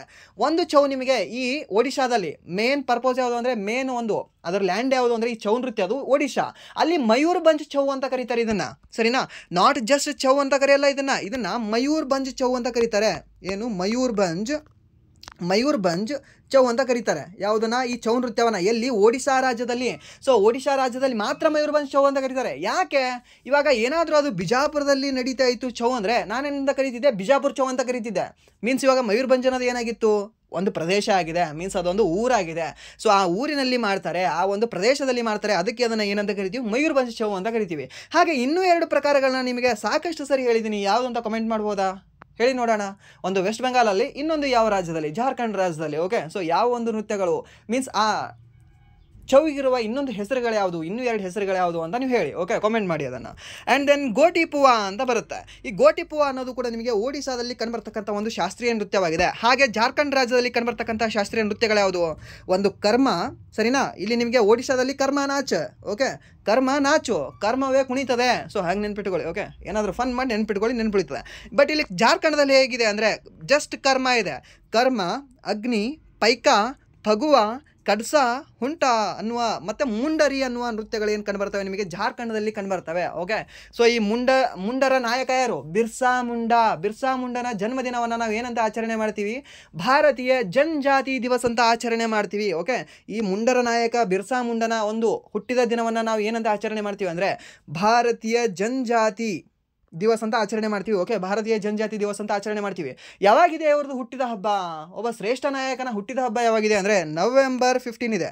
ನವೆಂಬರ್ 15 ಏನಿದೆ ಅಂದರೆ ಭಾರತೀಯ ಜನಜಾತಿಯ ದಿವಸ, ಭಾರತೀಯ ಒಂದು ಬುಡಕಟ್ಟು ದಿನ ಅಂತ ನಾವು ಕರಿತೀವಿ. ಓಕೆ ಸರ್, ನಮ್ಮದೇನು ಬರ್ತ್ಡೇ ನಮಗೆ ನೆನಪಿರಲ್ಲ, ಇದನ್ನೇನು ನೆನಪಿಟ್ಕೊಳ್ಳೋಣ. ಹೌದು, ನನಗೂ ಕೂಡ ನಮ್ಮದು ಬರ್ತ್ಡೇ ಕೆಲವೊಂದು ಸರಿ ಮರೀತದೆ. ಬಟ್ ಏನಿಲ್ಲ, ನಮ್ಮದು ಬರ್ತ್ಡೇ ಕೇಳಲ್ಲ ಅಲ್ಲ, ಸೊ ಅದಕ್ಕೆ ಇವ್ರ ಬರ್ತ್ಡೇ ಆದರೂ ನೆನಪಿಟ್ಕೋಬೇಕು. ಸೊ 1 ಮಾರ್ಕ್ಸ್ ಬರುತ್ತೆ. ಆ್ಯಂಡ್ ದೆನ್ ಮಧ್ಯಪ್ರದೇಶದ ಒಂದು ನೃತ್ಯಗಳು ಯಾವುದು ಅಂದರೆ ಜಾನಪದ ನೃತ್ಯಗಳು. ಒಂದು ಜವರ, ಆ್ಯಂಡ್ ದೆನ್ ಮಟ್ಕಿ, ಆಧಾ ಮತ್ತು ಖಡಾ ನಾಚ್ ಆ್ಯಂಡ್ ಪುಲ್ಪತಿ ಮತ್ತು ಗ್ರಿಡಾ ಡ್ಯಾನ್ಸ್ ಅಂತ ಬರುತ್ತೆ. ಆ್ಯಂಡ್ ದೆನ್ ಸೆಲಾರ್ಕಿ ಅಂತ ಬರುತ್ತೆ, ಮತ್ತು ಸೆಲ್ಬಡೋನಿ ಮತ್ತು ಮಾಂಚ್ ಅನ್ನೋ ನೃತ್ಯಗಳು ಕಂಡುಬರ್ತವೆ. ಯಾವುದು? ಈ ಮಧ್ಯಪ್ರದೇಶ ಒಂದು ರಾಜ್ಯದಲ್ಲಿ. ಸರ್ ನಾವು ನೆನ್ಪಿಟ್ಕೊಳ್ಳಿ, ಕೇಳಬಹುದು ನಿಮಗೆ. ಬಟ್ ಇಲ್ಲಿ ಈ ಪೈಕ ಅನ್ನೋದು ನೆನ್ಪಿಟ್ಕೊಳ್ಳಿ ಜಾರ್ಖಂಡ್ದು, ಯಾಕಂದರೆ ಇದು 1-2-3 ಸರಿ ಕೇಳಿದ್ದಾನೆ ಈ ಪ್ರಶ್ನೆನ, ಸರಿನಾ? ಆ್ಯಂಡ್ ದೆನ್ ಹುಂಟ ಅನ್ನೋದು ನೆನ್ಪಿಟ್ಕೊಳ್ಳಿ, ಇದನ್ನ ಕೇಳಿದ್ದಾನೆ. ಮುಂಡರ್ ಅನ್ನೋದು ನಿಮ್ಗೆ ಆಲ್ರೆಡಿ ನೆನ್ಪುಳಿದೇ ಉಳಿತದೆ, ಯಾಕಂದರೆ ಮುಂಡ ಟ್ರೈಬ್ ಎಲ್ಲಿ ಕಂಡುಬರ್ತದೆ? ಜಾರ್ಖಂಡದಲ್ಲಿ. ಸೊ ಅದಕ್ಕೆ ಅದು ಇಂಡೈರೆಕ್ಟಾಗಿ ನೆನ್ಪುಳಿತದೆ. ಆ್ಯಂಡ್ ದೆನ್ ಇದು ಆದ ನಂತರ ನಿಮಗೆ ಈ ಖಡಾ ನಾಚ್ ಅನ್ನೋದು ಏನಿದೆ ಅಲ್ವಾ, ಖಡಾ ನಾಚ್ ಅನ್ನೋದು ನಿಮಗೆ ಮಧ್ಯಪ್ರದೇಶದಲ್ಲಿ. ಓಕೆ, ಸೊ ಇದು ಕೂಡ ನೆನ್ಪಿಟ್ಕೊಳ್ಳಿ, ಕೇಳಿದ್ದಾನೆ ಇದನ್ನು ಕೂಡ. ಆ್ಯಂಡ್ ದೆನ್ ಈ ಸಲಾರ್ಕಿ ಮತ್ತು ಸೆಲಬಡೋನಿ ಅನ್ನುವ ಈ ಪ್ರಶ್ನೆಗಳು ಕೂಡ ಈ ಮಧ್ಯಪ್ರದೇಶಕ್ಕೆ ರಿಲೇಟೆಡ್ ಆಗಿ ಕೇಳಿದ್ದಾನೆ. ಓಕೆ ಸರ್, ಹಾಗಾದರೆ ಬೇರೆ ನೆನ್ಪಿಟ್ಕೋಬಾರ್ದಾ? ಮೇ ಬಿ ಇದನ್ನು ಈ ಸರಿ ಕೇಳಿದ್ದಾನೆ ಅಂದರೆ ನೆಕ್ಸ್ಟ್ ಬೇರೆ ಕೇಳ್ಬೋದು. ಬಟ್ ಎಲ್ಲವೂ ಕೂಡ ನೆನ್ಪಿಟ್ಕೊಳ್ಳಿ. ಬಟ್ ಅದರಲ್ಲಿ ಸ್ವಲ್ಪ ಇಂಪಾರ್ಟೆಂಟ್ ಏನಂದರೆ ಇದನ್ನು ನೆನ್ಪಿಟ್ಕೊಳ್ಳಿ ಅಂತ ನಾನು ನಿಮಗೆ ಸಜೆಸ್ಟ್ ಮಾಡ್ತೀನಿ. ಓಕೆ, ಆ್ಯಂಡ್ ದೆನ್ ನೆಕ್ಸ್ಟ್ ಪ್ರಶ್ನೆ ಏನಿದೆ ಅಂದರೆ ಬಿತರ್ಗಾಂವ್ನ ಇಟ್ಟಿಗೆ ದೇವಾಲಯವು ಯಾವ ರಾಜ್ಯದಲ್ಲಿದೆ ಅಂತ ಕೇಳಿದ್ದಾನೆ. ಇವಾಗ ಬಿತರ್ಗಾಂವ್ನ ಇಟ್ಟಿಗೆ ದೇವಾಲಯ ಯಾವ ರಾಜ್ಯದಲ್ಲಿ ಕಂಡುಬರುತ್ತೆ? ಉತ್ತರ ಪ್ರದೇಶದಲ್ಲಿ ಕಂಡುಬರುತ್ತೆ ಡೈರೆಕ್ಟಾಗಿ. ಇನ್ನು ಮುಂದೆ ನಾನು ಆಪ್ಷನ್ ಹಾಕಿಲ್ಲ. ಓಕೆ, ಸೊ ಆಪ್ಷನ್ ಹಾಕದೆ ಡೈರೆಕ್ಟಾಗಿ ಎಕ್ಸ್ಪ್ಲನೇಷನ್ ಕೊಡ್ತೀನಿ. ಓಕೆ, ಮೀನ್ಸ್ ಅದು ಸ್ವಲ್ಪ ಟೈಮ್ ವೇಸ್ಟ್ ಆಗುತ್ತೆ ಅಂತ ಅದನ್ನು ಕೂಡ ಸ್ಕಿಪ್ ಮಾಡಿದೆ. ಸೊ ಇಲ್ಲಿ ಬಿತರ್ಗಾಂವ್ ಅನ್ನೋದು ಇಟ್ಟಿಗೆ ದೇವಾಲಯ ಇದೆ. ಕಲ್ಲಿನ ದೇವಾಲಯ ಇದೆಯಾ ಅಥವಾ ಇಟ್ಟಿಗೆ ದೇವಾಲಯ ಇದೆಯಾ? ಇಟ್ಟಿಗೆ ದೇವಾಲಯ ಇದೆ. ಓಕೆ, ಈ ಬಿತರ್ಗಾಂವ್ ಅನ್ನೋದು ಒಂದು ಇಟ್ಟಿಗೆ ದೇವಾಲಯ ಇದೆ. ಎಲ್ಲಿ, ಯಾವ ರಾಜ್ಯದಲ್ಲಿ ಕಂಡುಬರುತ್ತೆ? ಉತ್ತರ ಪ್ರದೇಶದ ಕಾನ್ಪುರದಲ್ಲಿ ಕಂಡುಬರುತ್ತೆ. ಓಕೆ, ಕಾನ್ಪುರದಲ್ಲಿ ಒಂದು ಬಿತರ್ಗಾಂವ್ ಅಂತ ಒಂದು ಜಿಲ್ಲೆ ಇದೆ, ಸಾರಿ ಒಂದು ಹಳ್ಳಿ ಇದೆ. ಆ ಬಿತರ್ಗಾಂವದಲ್ಲಿ ಈ ಒಂದು ದೇವಾಲಯ ಕಂಡುಬರುತ್ತೆ. ಅದಕ್ಕೆ ನಾವೇನಂತ ಕರಿತೀವಿ? ಬಿತರ್ಗಾಂವ್ ದೇವಾಲಯ ಅಂತ ಕರಿತೀವಿ. ಸೊ ಎಲ್ಲಿ ಕಂಡುಬರುತ್ತೆ? ಉತ್ತರ ಪ್ರದೇಶದ ಕಾನ್ಪುರ್ ಜಿಲ್ಲೆಯಲ್ಲಿ ಕಂಡುಬರುತ್ತೆ. ಹಾಗೆ ಭಾರತದ ಪ್ರಾಚೀನ ಉಳಿದಿರುವ ಇಟ್ಟಿಗೆ ದೇವಾಲಯಗಳಲ್ಲಿ ಒಂದಾಗಿದೆ ಯಾವುದು? ಈ ಬಿತರ್ಗಾಂವ್ನ ಇಟ್ಟಿಗೆ ದೇವಾಲಯ. ಹಾಗೆ ಭಾರತದ ಇತರ ಪ್ರಸಿದ್ಧ ದೇವಾಲಯಗಳು ದೇವಾಲಯಗಳ ಮೇಲೆ ಪ್ರಶ್ನೆನ ಕೇಳ್ತಾನೆ. ಓಕೆ, ಸೊ ದೇವಾಲಯಗಳ ಮೇಲೆ ಯಾಕೆ ಪ್ರಶ್ನೆ ಕೇಳಬಾರ್ದು? ಕೇಳಬೇಕಲ್ವಾ? ನಮ್ಮ ಸಂಸ್ಕೃತಿ ಅದು, ಅದಾದ ನಂತರ ನಮ್ಮ ಕಲೆ ಆಚಾರ ವಿಚಾರ ಅದರಲ್ಲಿ ಅಡಗಿದೆ. ಸೊ ಅದಕ್ಕೆ ಅದ್ರ ಮೇಲೂ ಕೂಡ ನಿಮಗೆ ಸ್ವಲ್ಪ ಜ್ಞಾನ ಇರಲಿ ಮಗುವೆ ಅಂತ ಕೇಳ್ತಾನೆ. ಸೊ ಅದಕ್ಕೆ ಎಲ್ಲ ಒಂದು ಈ ದೇವಾಲಯಗಳು ನಿಮಗೆ ಎಲ್ಲೆಲ್ಲಿದ್ದಾವೆ ಅಂತ ನೆನಪಿರಬೇಕು, ಸರಿನಾ? ಸೊ ನಿಮ್ಮೂರಲ್ಲಿರೋ ದೇವಸ್ಥಾನ ಕೂಡ ನೆನ್ಪಿಟ್ಕೊಳ್ಳಿ. ಹಾಗೆ ಎಲ್ಲ ಇಡೀ ನಮ್ಮ ಭಾರತದಲ್ಲಿ ಯಾವ್ಯಾವ ದೇವಸ್ಥಾನಗಳಿದ್ದಾವಲ್ವಾ, ಸೊ ಅವೆಲ್ಲವೂ ಕೂಡ ಯಾವ ಒಂದು ಊರಲ್ಲಿದ್ದಾವೆ, ಯಾವ ಒಂದು ರಾಜ್ಯದಲ್ಲಿದ್ದಾವೆ, ಯಾವ ಒಂದು ಜಿಲ್ಲೆಯಲ್ಲಿದ್ದಾವೆ ಅಂತ ಸ್ವಲ್ಪ ನೆನ್ಪಿಟ್ಕೋಬೇಕಾಗುತ್ತೆ. ಸೊ ಇಲ್ಲಿ ಒಂದು ಕೊಟ್ಟಿದ್ದಾನೆ, ಯಾವುದು? ಶ್ರೀ ಸೋಮನಾಥ ಜ್ಯೋತಿರ್ಲಿಂಗ ದೇವಾಲಯ ಅಂತ, ಸರಿನಾ? ಸೊ ಈ ಸೋಮನಾಥ ಜ್ಯೋತಿರ್ಲಿಂಗ ದೇವಾಲಯ ಯಾವ ಒಂದು ರಾಜ್ಯದಲ್ಲಿ ಕಂಡುಬರುತ್ತೆ ಅಂದರೆ ಗುಜರಾತ್ ರಾಜ್ಯದಲ್ಲಿ ಕಂಡುಬರುತ್ತೆ. ಹಾಗೆ ಮಹಾಕಾಳೇಶ್ವರ ಜ್ಯೋತಿರ್ಲಿಂಗ ಉಜ್ಜಯಿನಿಯಲ್ಲಿ ಕಂಡುಬರುತ್ತೆ ಇದು. ಓಕೆ, ಸೊ ಉಜ್ಜಯಿನಿಯಲ್ಲಿ ಕಂಡುಬರ್ತಕ್ಕಂತಹ ಒಂದು ಲಿಂಗ ಯಾವುದು ಅಂದರೆ ನಿಮಗೆ ಜ್ಯೋತಿರ್ಲಿಂಗ ಯಾವುದು ಅಂದರೆ ಈ ಮಹಾಕಾಳೇಶ್ವರ ಜ್ಯೋತಿರ್ಲಿಂಗ ಉಜ್ಜಯಿನಿ ಒಂದು ರಾಜ್ಯದಲ್ಲಿ, ಉಜ್ಜಯಿನಿ ಅನ್ನುವ ಒಂದು ಜಿಲ್ಲೆಯಲ್ಲಿ ಕಂಡುಬರುತ್ತೆ. ಯಾವುದು? ಈ ಮಹಾಕಾಳೇಶ್ವರ ಮಧ್ಯಪ್ರದೇಶ ರಾಜ್ಯದಲ್ಲಿ ಕಂಡುಬರುತ್ತೆ. ಯಾವುದು? ಈ ಉಜ್ಜಯಿನಿ ಅನ್ನೋದು. ಹಾಗೆ ವೈಷ್ಣೋದೇವಿ ಟೆಂಪಲ್, ಈ ವೈಷ್ಣೋದೇವಿ ಇದು ಅಂತೂ ಫುಲ್ ನ್ಯೂಸಲ್ಲಿ ಇದ್ದೇ ಇರುತ್ತೆ. ನೀವು ಆರ್ಮಿಗೆ ಏನಾದರೂ ಟ್ರೈ ಮಾಡ್ತಾ ಇದ್ದರೆ, ನೀವು ಆರ್ಮಿ ವೀಡಿಯೋಸ್ ನೋಡ್ತಾನೆ ಇರ್ತೀರಾ, ನೀವು ಸ್ಕ್ರೋಲ್ ಮಾಡಿ ಅವೇ ನಿಮಗೆ ಫೀಡ್ಬ್ಯಾಕ್ ಬರ್ತಿರ್ತವೆ. ಓಕೆ, ಫೀಡ್ ಆಗ್ತಿರ್ತವೆ ನಿಮ್ಮ ಒಂದು ರೀಲ್ಸ್ ಬಾಕ್ಸಲ್ಲಿ, ಸರಿನಾ? ಸೊ ಈ ವೈಷ್ಣೋದೇವಿ ನಿಮ್ಗೆ ಗೊತ್ತಿದ್ದೇ ಇರುತ್ತೆ. ವೈಷ್ಣೋದೇವಿ ಟೆಂಪಲ್ ಎಲ್ಲಿದೆ ಅಂದರೆ ಶ್ರೀನಗರದಲ್ಲಿ ಕಂಡುಬರುತ್ತೆ, ಜಮ್ಮು ಕಾಶ್ಮೀರದಲ್ಲಿ ಕಂಡುಬರುತ್ತೆ. Okay, and then Kedarnath temple ಮತ್ತು ಬದ್ರಿನಾಥ ಟೆಂಪಲ್ ಎಲ್ಲಿ ಕಂಡುಬರುತ್ತೆ ನಿಮಗೆ? ಉತ್ತರಾಖಂಡದಲ್ಲಿ ಕಂಡುಬರುತ್ತೆ. ಓಕೆ, ಈ ಕೇದಾರನಾಥ ಟೆಂಪಲ್ ಎಲ್ಲಿದೆ ಅಂದರೆ ಉತ್ತರಾಖಂಡದಲ್ಲಿದೆ. ಸೊ ರೀಸೆಂಟ್ ಅಂದರೆ 2013ರಲ್ಲಿ ಮಹಾನ್ ಪ್ರವಾಹ ಆಗಿ ಎಷ್ಟೋ ಜನ ಅಲ್ಲಿ ಡೆತ್ ಆದರು. ಅದಾದ ನಂತರ ದೇವಸ್ಥಾನಕ್ಕೆ ಏನೂ ಆಗದೆ ದೇವಸ್ಥಾನದ ಒಳಗೆ ಗುಡಿಯಲ್ಲಿ ಉಳ್ಕೊಂಡವರು ಇನ್ನೂ ಕೂಡ ಇದರ ಬದುಕಿ ಇವಾಗಲೂ ಕೂಡ ನಮ್ಮ ಜೊತೆಯಲ್ಲಿ ಇದ್ದಾರೆ ಅಂತ ನಂಬಕ್ಕಾಗತ್ತಾ? ನಂಬಬೇಕು. ಓಕೆ, ಸೊ ಇನ್ನೂ ಕೂಡ ಇದ್ದಾರೆ. ಸೊ ಅಲ್ಲಿ ಪ್ರಾಣಕ್ಕೆ, ಓಕೆ, ಅವರಲ್ಲಿ ಹೊರಗೆ ಇದ್ದರೆ ಸತ್ತು ಹೋಗಿರೋರೇನೋ, ಬಟ್ ಅಲ್ಲಿ ಗರ್ಭಗುಡಿಯಲ್ಲಿ ಅವರು ಅಡ್ಕೊಂಡು ಕುಂತು ಅಲ್ಲಿ ಬಚಾವಾಗಿದ್ದಾರೆ. ಓಕೆ, ಸೊ ಇದು 2013ರಲ್ಲಿ ನಡೆದಿರ್ತಕ್ಕಂಥ ಪ್ರವಾಹದಲ್ಲಿ ಕೆಲವೊಂದು ಹೈಲೈಟ್ಸ್ಗಳನ್ನ ನೀವು ನೋಡ್ಕೋಬಹುದು. ಓಕೆ, ಏನಿಲ್ಲ ಗೂಗಲ್ ಮಾಡಿದ್ರೆ ಗೊತ್ತಾಗುತ್ತೆ. ಆ್ಯಂಡ್ ದೆನ್ ನೆಕ್ಸ್ಟ್ ಪ್ರಶ್ನೆ ಏನಿದೆ ಅಂದರೆ ಮ್ಯಾಂಡ್ರಿನ್ ಯಾವ ಭಾರತೀಯ ನೆರೆಯ ರಾಷ್ಟ್ರದ ಅಧಿಕೃತ ಭಾಷೆಯಾಗಿದೆ ಅಂತ ಕೊಟ್ಟಿದ್ದಾನೆ. ಮ್ಯಾಂಡ್ರಿನ್ ಅನ್ನುವ ಭಾಷೆ ಇದೆಯಾ? ಹೌದು, ಇದೆಯಾ ಸರ್. ಜಗತ್ತಿನಲ್ಲಿ ಅತಿ ಹೆಚ್ಚು ಮಾತನಾಡುವ ಭಾಷೆ ಯಾವುದು ಅಂತ ಕೇಳಿದ್ರೆ ಮ್ಯಾಂಡ್ರಿನ್ ಭಾಷೆ ಸರ್. ಇಂಗ್ಲೀಷ್ ಭಾಷೆ ಹೌದು ಸರ್. ಇಂಗ್ಲೀಷ್ ಮೋಹ ನಮಗಿದೆ. ಓಕೆ, ನಮ್ಮ ಭಾರತೀಯರಿಗಿದೆ ಇಂಗ್ಲೀಷ್ ಮೋಹ. ಎಲ್ಲೆಲ್ಲಿ ಬ್ರಿಟಿಷರ ಆಳ್ವಿಕೆ ಮಾಡಿ ಹೋಗಿದ್ದಾರಲ್ವಾ, ಅಲ್ಲೆಲ್ಲ ಇಂಗ್ಲೀಷ್ ಅವ್ರು ಬಿಟ್ಟು ಹೋಗಿದ್ದಾರೆ. ಆ್ಯಕ್ಚುಲಿ ಬುದ್ಧಿವಂತ ದೇಶ ಅಂದರೆ ಇಂಗ್ಲೆಂಡ್ ಅಂತ ಹೇಳ್ಬೋದು. ಓಕೆ, ಸೊ ಎಲ್ಲರನ್ನೂ ಕೂಡ ಮೋಸದಿಂದ ಮೋಸದ ಮಾಡಿ, ಬಟ್ ಆದರೂ ಕೂಡ ಅವರ ಮೋಹವನ್ನು ಹಚ್ಚಿ ಹೋಗಿದ್ದಾರೆ ಅವರು. ಎಲ್ಲರೂ ಕೂಡ ನಮ್ಮನ್ನು ಆಳ್ದವ್ರನ್ನ, ಯಾರಾದ್ರೂ ನಾನು ಹಿಡ್ಕೊಂಡು ಒಂದು 4 ದಿನ ಕಟ್ಕೊಂಡು ಹಿಡಿದು ಹೊಡೆದ್ರನ್ನ ಅವ್ನು ಭಾಷೆ ಕಲಿತೀನ? ಅವನಿಗೇನಾದರೂ ಅವನಂಗೆ ನಾನು ಆಗಬೇಕು ಅಂತ ಇಷ್ಟಪಡ್ತೀನಿ? ಯಾವನು ಇಷ್ಟಪಡಲ್ಲ.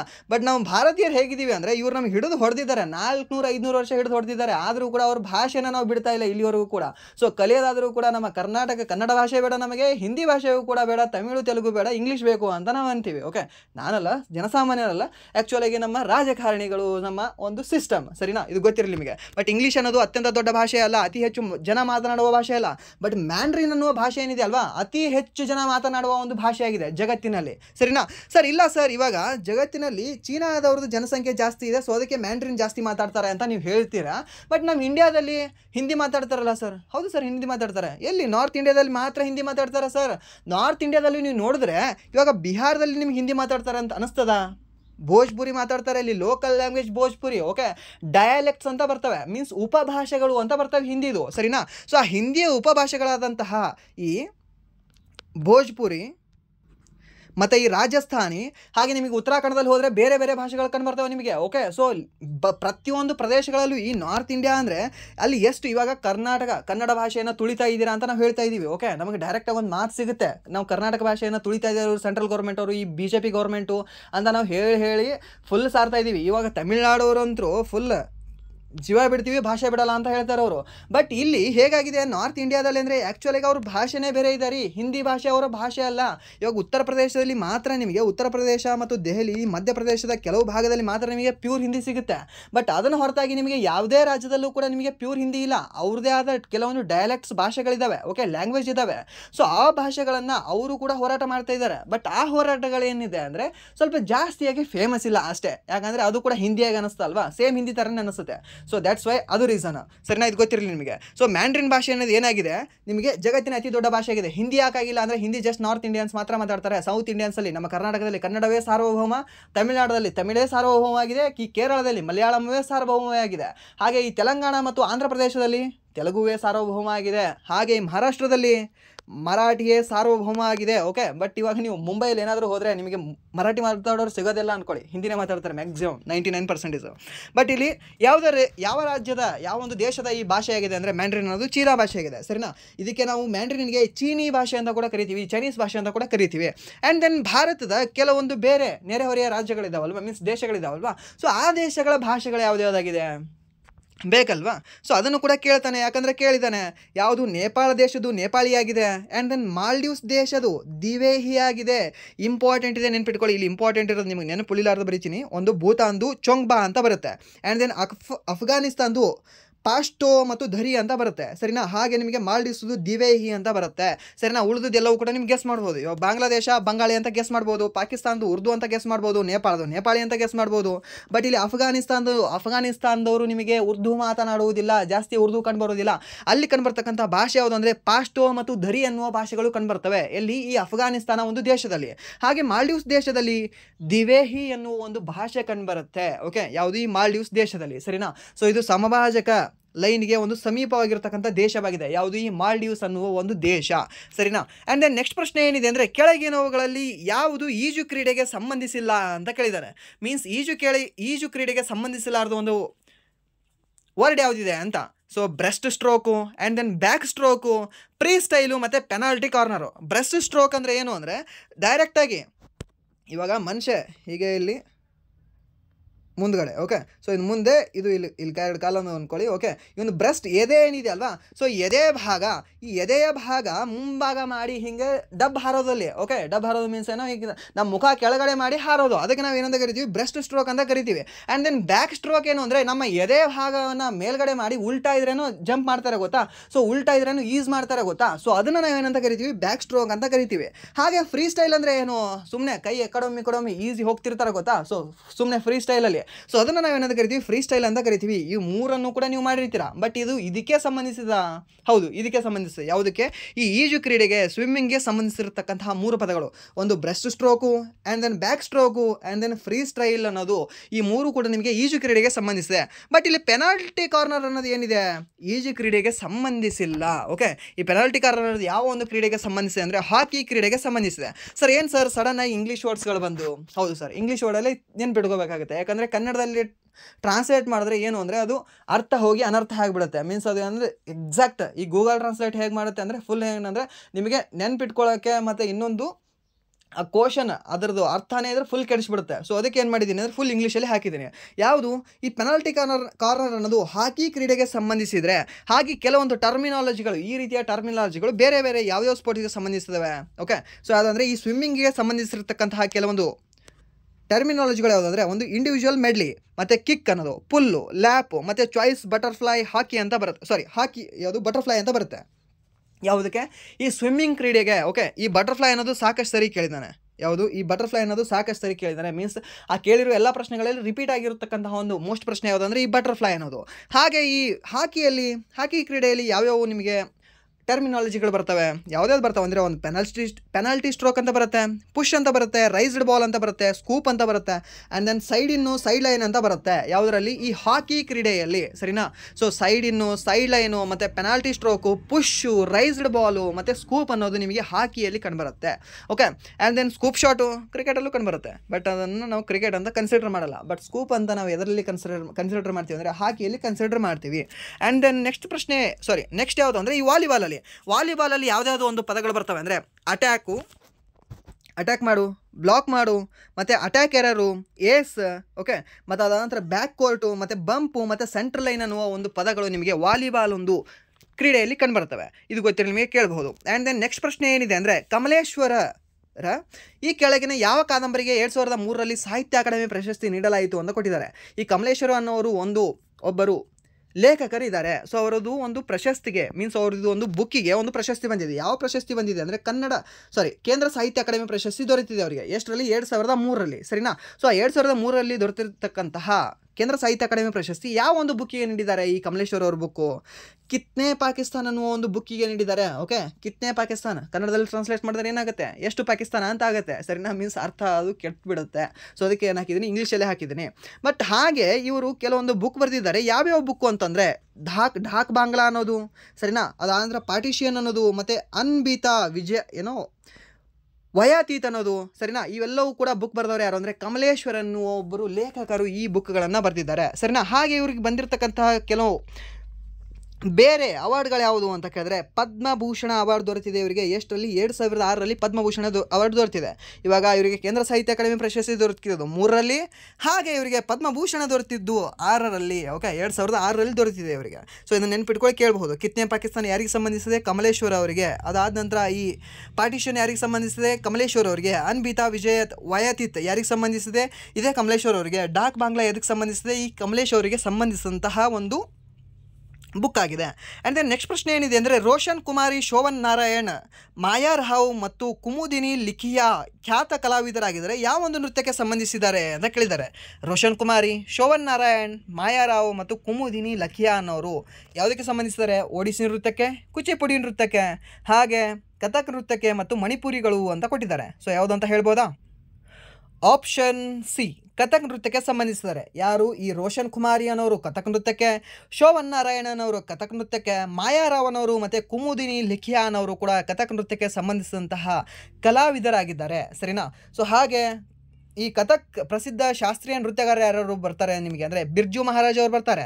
ಈ ಬಿರ್ಜು ಮಹಾರಾಜ್ ಅಂದರೆ ಕಥಕ್ ಅಂದರೆ ಬಿರ್ಜು ಮಹಾರಾಜ್. ಆ ಲೆವೆಲಲ್ಲಿ ಇವರು ಫುಲ್ ಅವ್ರದ್ದು ಒಂದು ಹೆಸರನ್ನು ಮೂಡಿಸ್ಬಿಟ್ಟಿದ್ದಾರೆ ಕಥಕಲ್ಲಿ. ಸರಿನಾ? ಹಾಗೆ ಶಂಭು ಮಹಾರಾಜು, ಲಚ್ಚು ಮಹಾರಾಜು ಇವರೆಲ್ಲರೂ ಕೂಡ ನಿಮಗೆ ಕಥಕ್ ನೃತ್ಯಕ್ಕೆ ಸಂಬಂಧಿಸ್ತಾರೆ. ಒಟ್ಟಿನಲ್ಲಿ ಮಹಾರಾಜ್ ಬಂತ ಏನಿಲ್ಲ, ಕಥಕ್ ಅಂತ ಇದ್ದದ್ದನ್ನು ಕಣ್ಣು ಮುಚ್ಚಿ ಹಾಕ್ಬಿಡೋದು ಅಷ್ಟೇ. ಆ್ಯಂಡ್ ದೆನ್ ಕುಚಿಪುಡಿ ನೃತ್ಯ ಎಲ್ಲಿ ಕಂಡು ಬರುತ್ತೆ ನಿಮಗೆ? ಆಂಧ್ರ ಪ್ರದೇಶದಲ್ಲಿ ಕಂಡುಬರ್ತಕ್ಕಂಥ ಒಂದು ನೃತ್ಯವಾಗಿದೆ. ಯಾವುದು? ಈ ಕುಚಿಪುಡಿ ಅನ್ನೋ ನೃತ್ಯ ಎಲ್ಲಿ ಕಂಡುಬರುತ್ತೆ ಅಂದರೆ ಆಂಧ್ರ ಪ್ರದೇಶದಲ್ಲಿ ಕಂಡುಬರ್ತಕ್ಕಂಥ ಒಂದು ನೃತ್ಯ. ಕಥಕ್ ಅನ್ನೋದು ಉತ್ತರ ಪ್ರದೇಶದಲ್ಲಿ. ಸರಿನಾ? ಹಾಗೆ ಒಡಿಸ್ಸಾದಲ್ಲಿ ಒಡಿಶಾ, ಹಾಗೆ ಮಣಿಪುರದಲ್ಲಿ ಮಣಿಪುರಿ. ಅದಕ್ಕೆ ಸಂಬಂಧಿಸಿದಂತಹ ಕೆಲವೊಬ್ಬರು ಕಲಾವಿದರು ಯಾರ್ಯಾರು?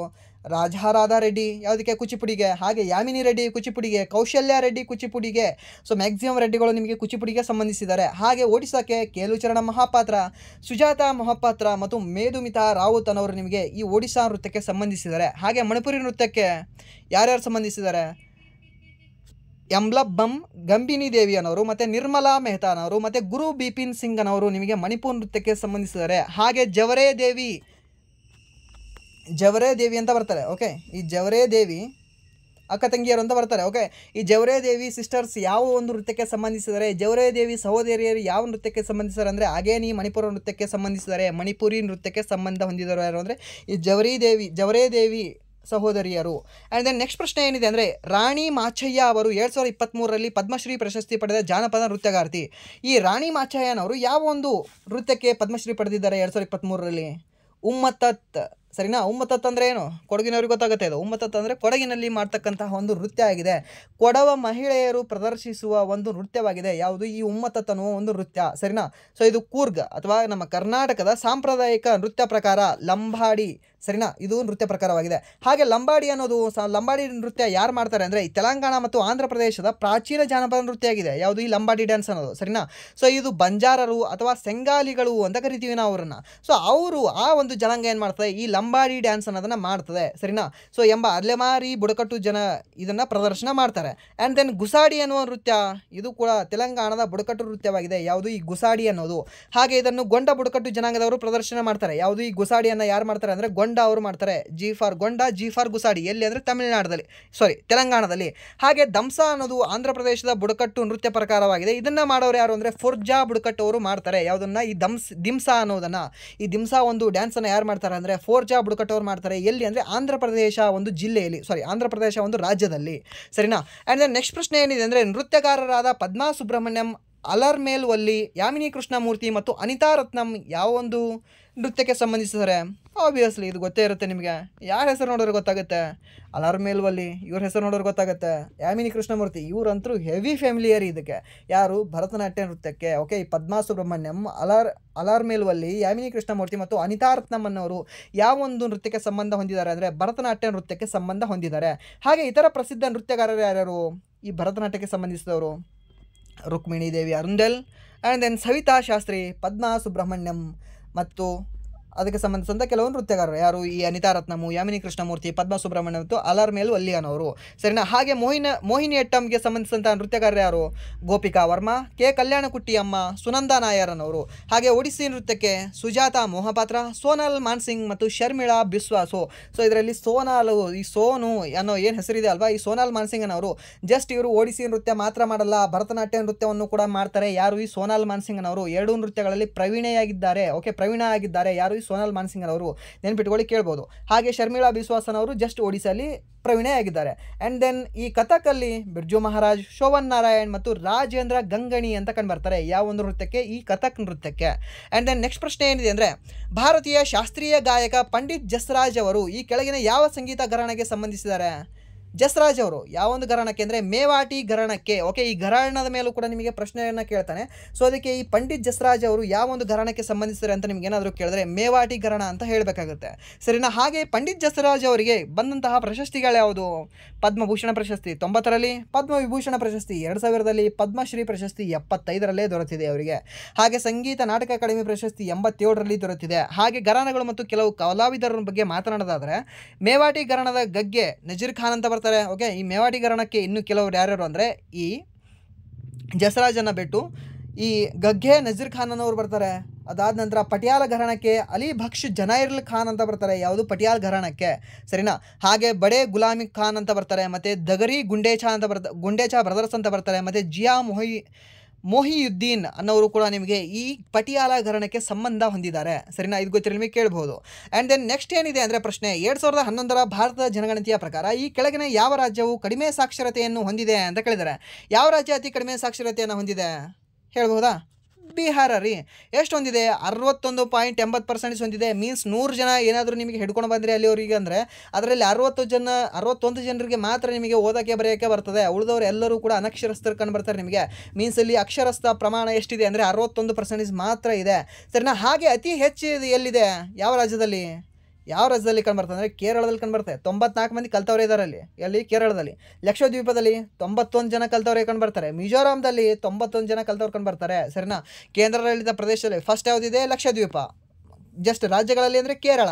ಹಾಗೆ ಈಶಾನ್ಯ ರಾಜ್ಯಗಳಲ್ಲಿ ಯಾವುದಿದೆ, ಮಿಜೋರಾಂ ಕಂಡುಬರುತ್ತೆ, ಸರಿನಾ. ಇವೆಲ್ಲವೂ ಕೂಡ ನೋಡ್ಕೊಳ್ಳಿ ಕೇಳ್ತಾನೆ. ಇವೆಲ್ಲವೂ ಕೂಡ ಪ್ರಶ್ನೆ ಕೇಳಿದ್ದಾನೆ, ಇದ್ರ ಮೇಲೆ ಪ್ರಶ್ನೆಯನ್ನು ಕೇಳಿದ್ದಾನೆ ನಿಮಗೆ. RPF ಎಕ್ಸಾಮಲ್ಲಿ ಇದೇ ಪ್ರಶ್ನೆ ಕೇಳಿದ್ದಾನೆ ರೀ. ಮಿಜೋರಾಂ ಬಗ್ಗೆ ಪ್ರಶ್ನೆ ಕೇಳಿದ್ದಾನೆ, ಕೇರಳ ಬಗ್ಗೆ 2 ಸರಿ ಪ್ರಶ್ನೆ ಕೇಳಿದ್ದಾನೆ, ಲಕ್ಷದ್ವೀಪ ಬಗ್ಗೆ 2 ಸರಿ ಪ್ರಶ್ನೆ ಕೇಳಿದ್ದಾನೆ, ಬಿಹಾರ್ ಬಗ್ಗೆ ಒಂದು 4 ಸರಿ ಪ್ರಶ್ನೆ ಕೇಳಿದ್ದಾನೆ. ಯಾವುದು, ಇದೇ RPF ಕಾನ್ಸ್ಟೇಬಲ್ ಎಲ್ಲ ಶಿಫ್ಟ್ ಎಕ್ಸಾಮ್ ಏನು 36 ಶಿಫ್ಟ್ ಆಗಿದೆ ಅಲ್ವಾ, ಆ 36 ಶಿಫ್ಟಲ್ಲಿ ಇಷ್ಟು ಸರಿ ರಿಪೀಟ್ ಆಗಿದ್ದಾವೆ. ಇದು ಒಂದೇ ಸ್ಲೈಡಲ್ಲಿ ಕ್ವಶನ್ಗಳು ರಿಪೀಟ್ ಆಗಿದ್ದಾವೆ, ಸರಿನಾ. ಸೊ ಅದಕ್ಕೆ ಏನು ಮಾಡ್ಕೊಳ್ಳಿ, ನೋಡ್ಕೊಳ್ಳಿ. ಹಾಗೆ ಪುರುಷರ ಒಂದು ಸಾಕ್ಷರತೆ ಪ್ರಮಾಣ ಎಷ್ಟು ಇಡೀ ದೇಶದಲ್ಲಿ, 82%.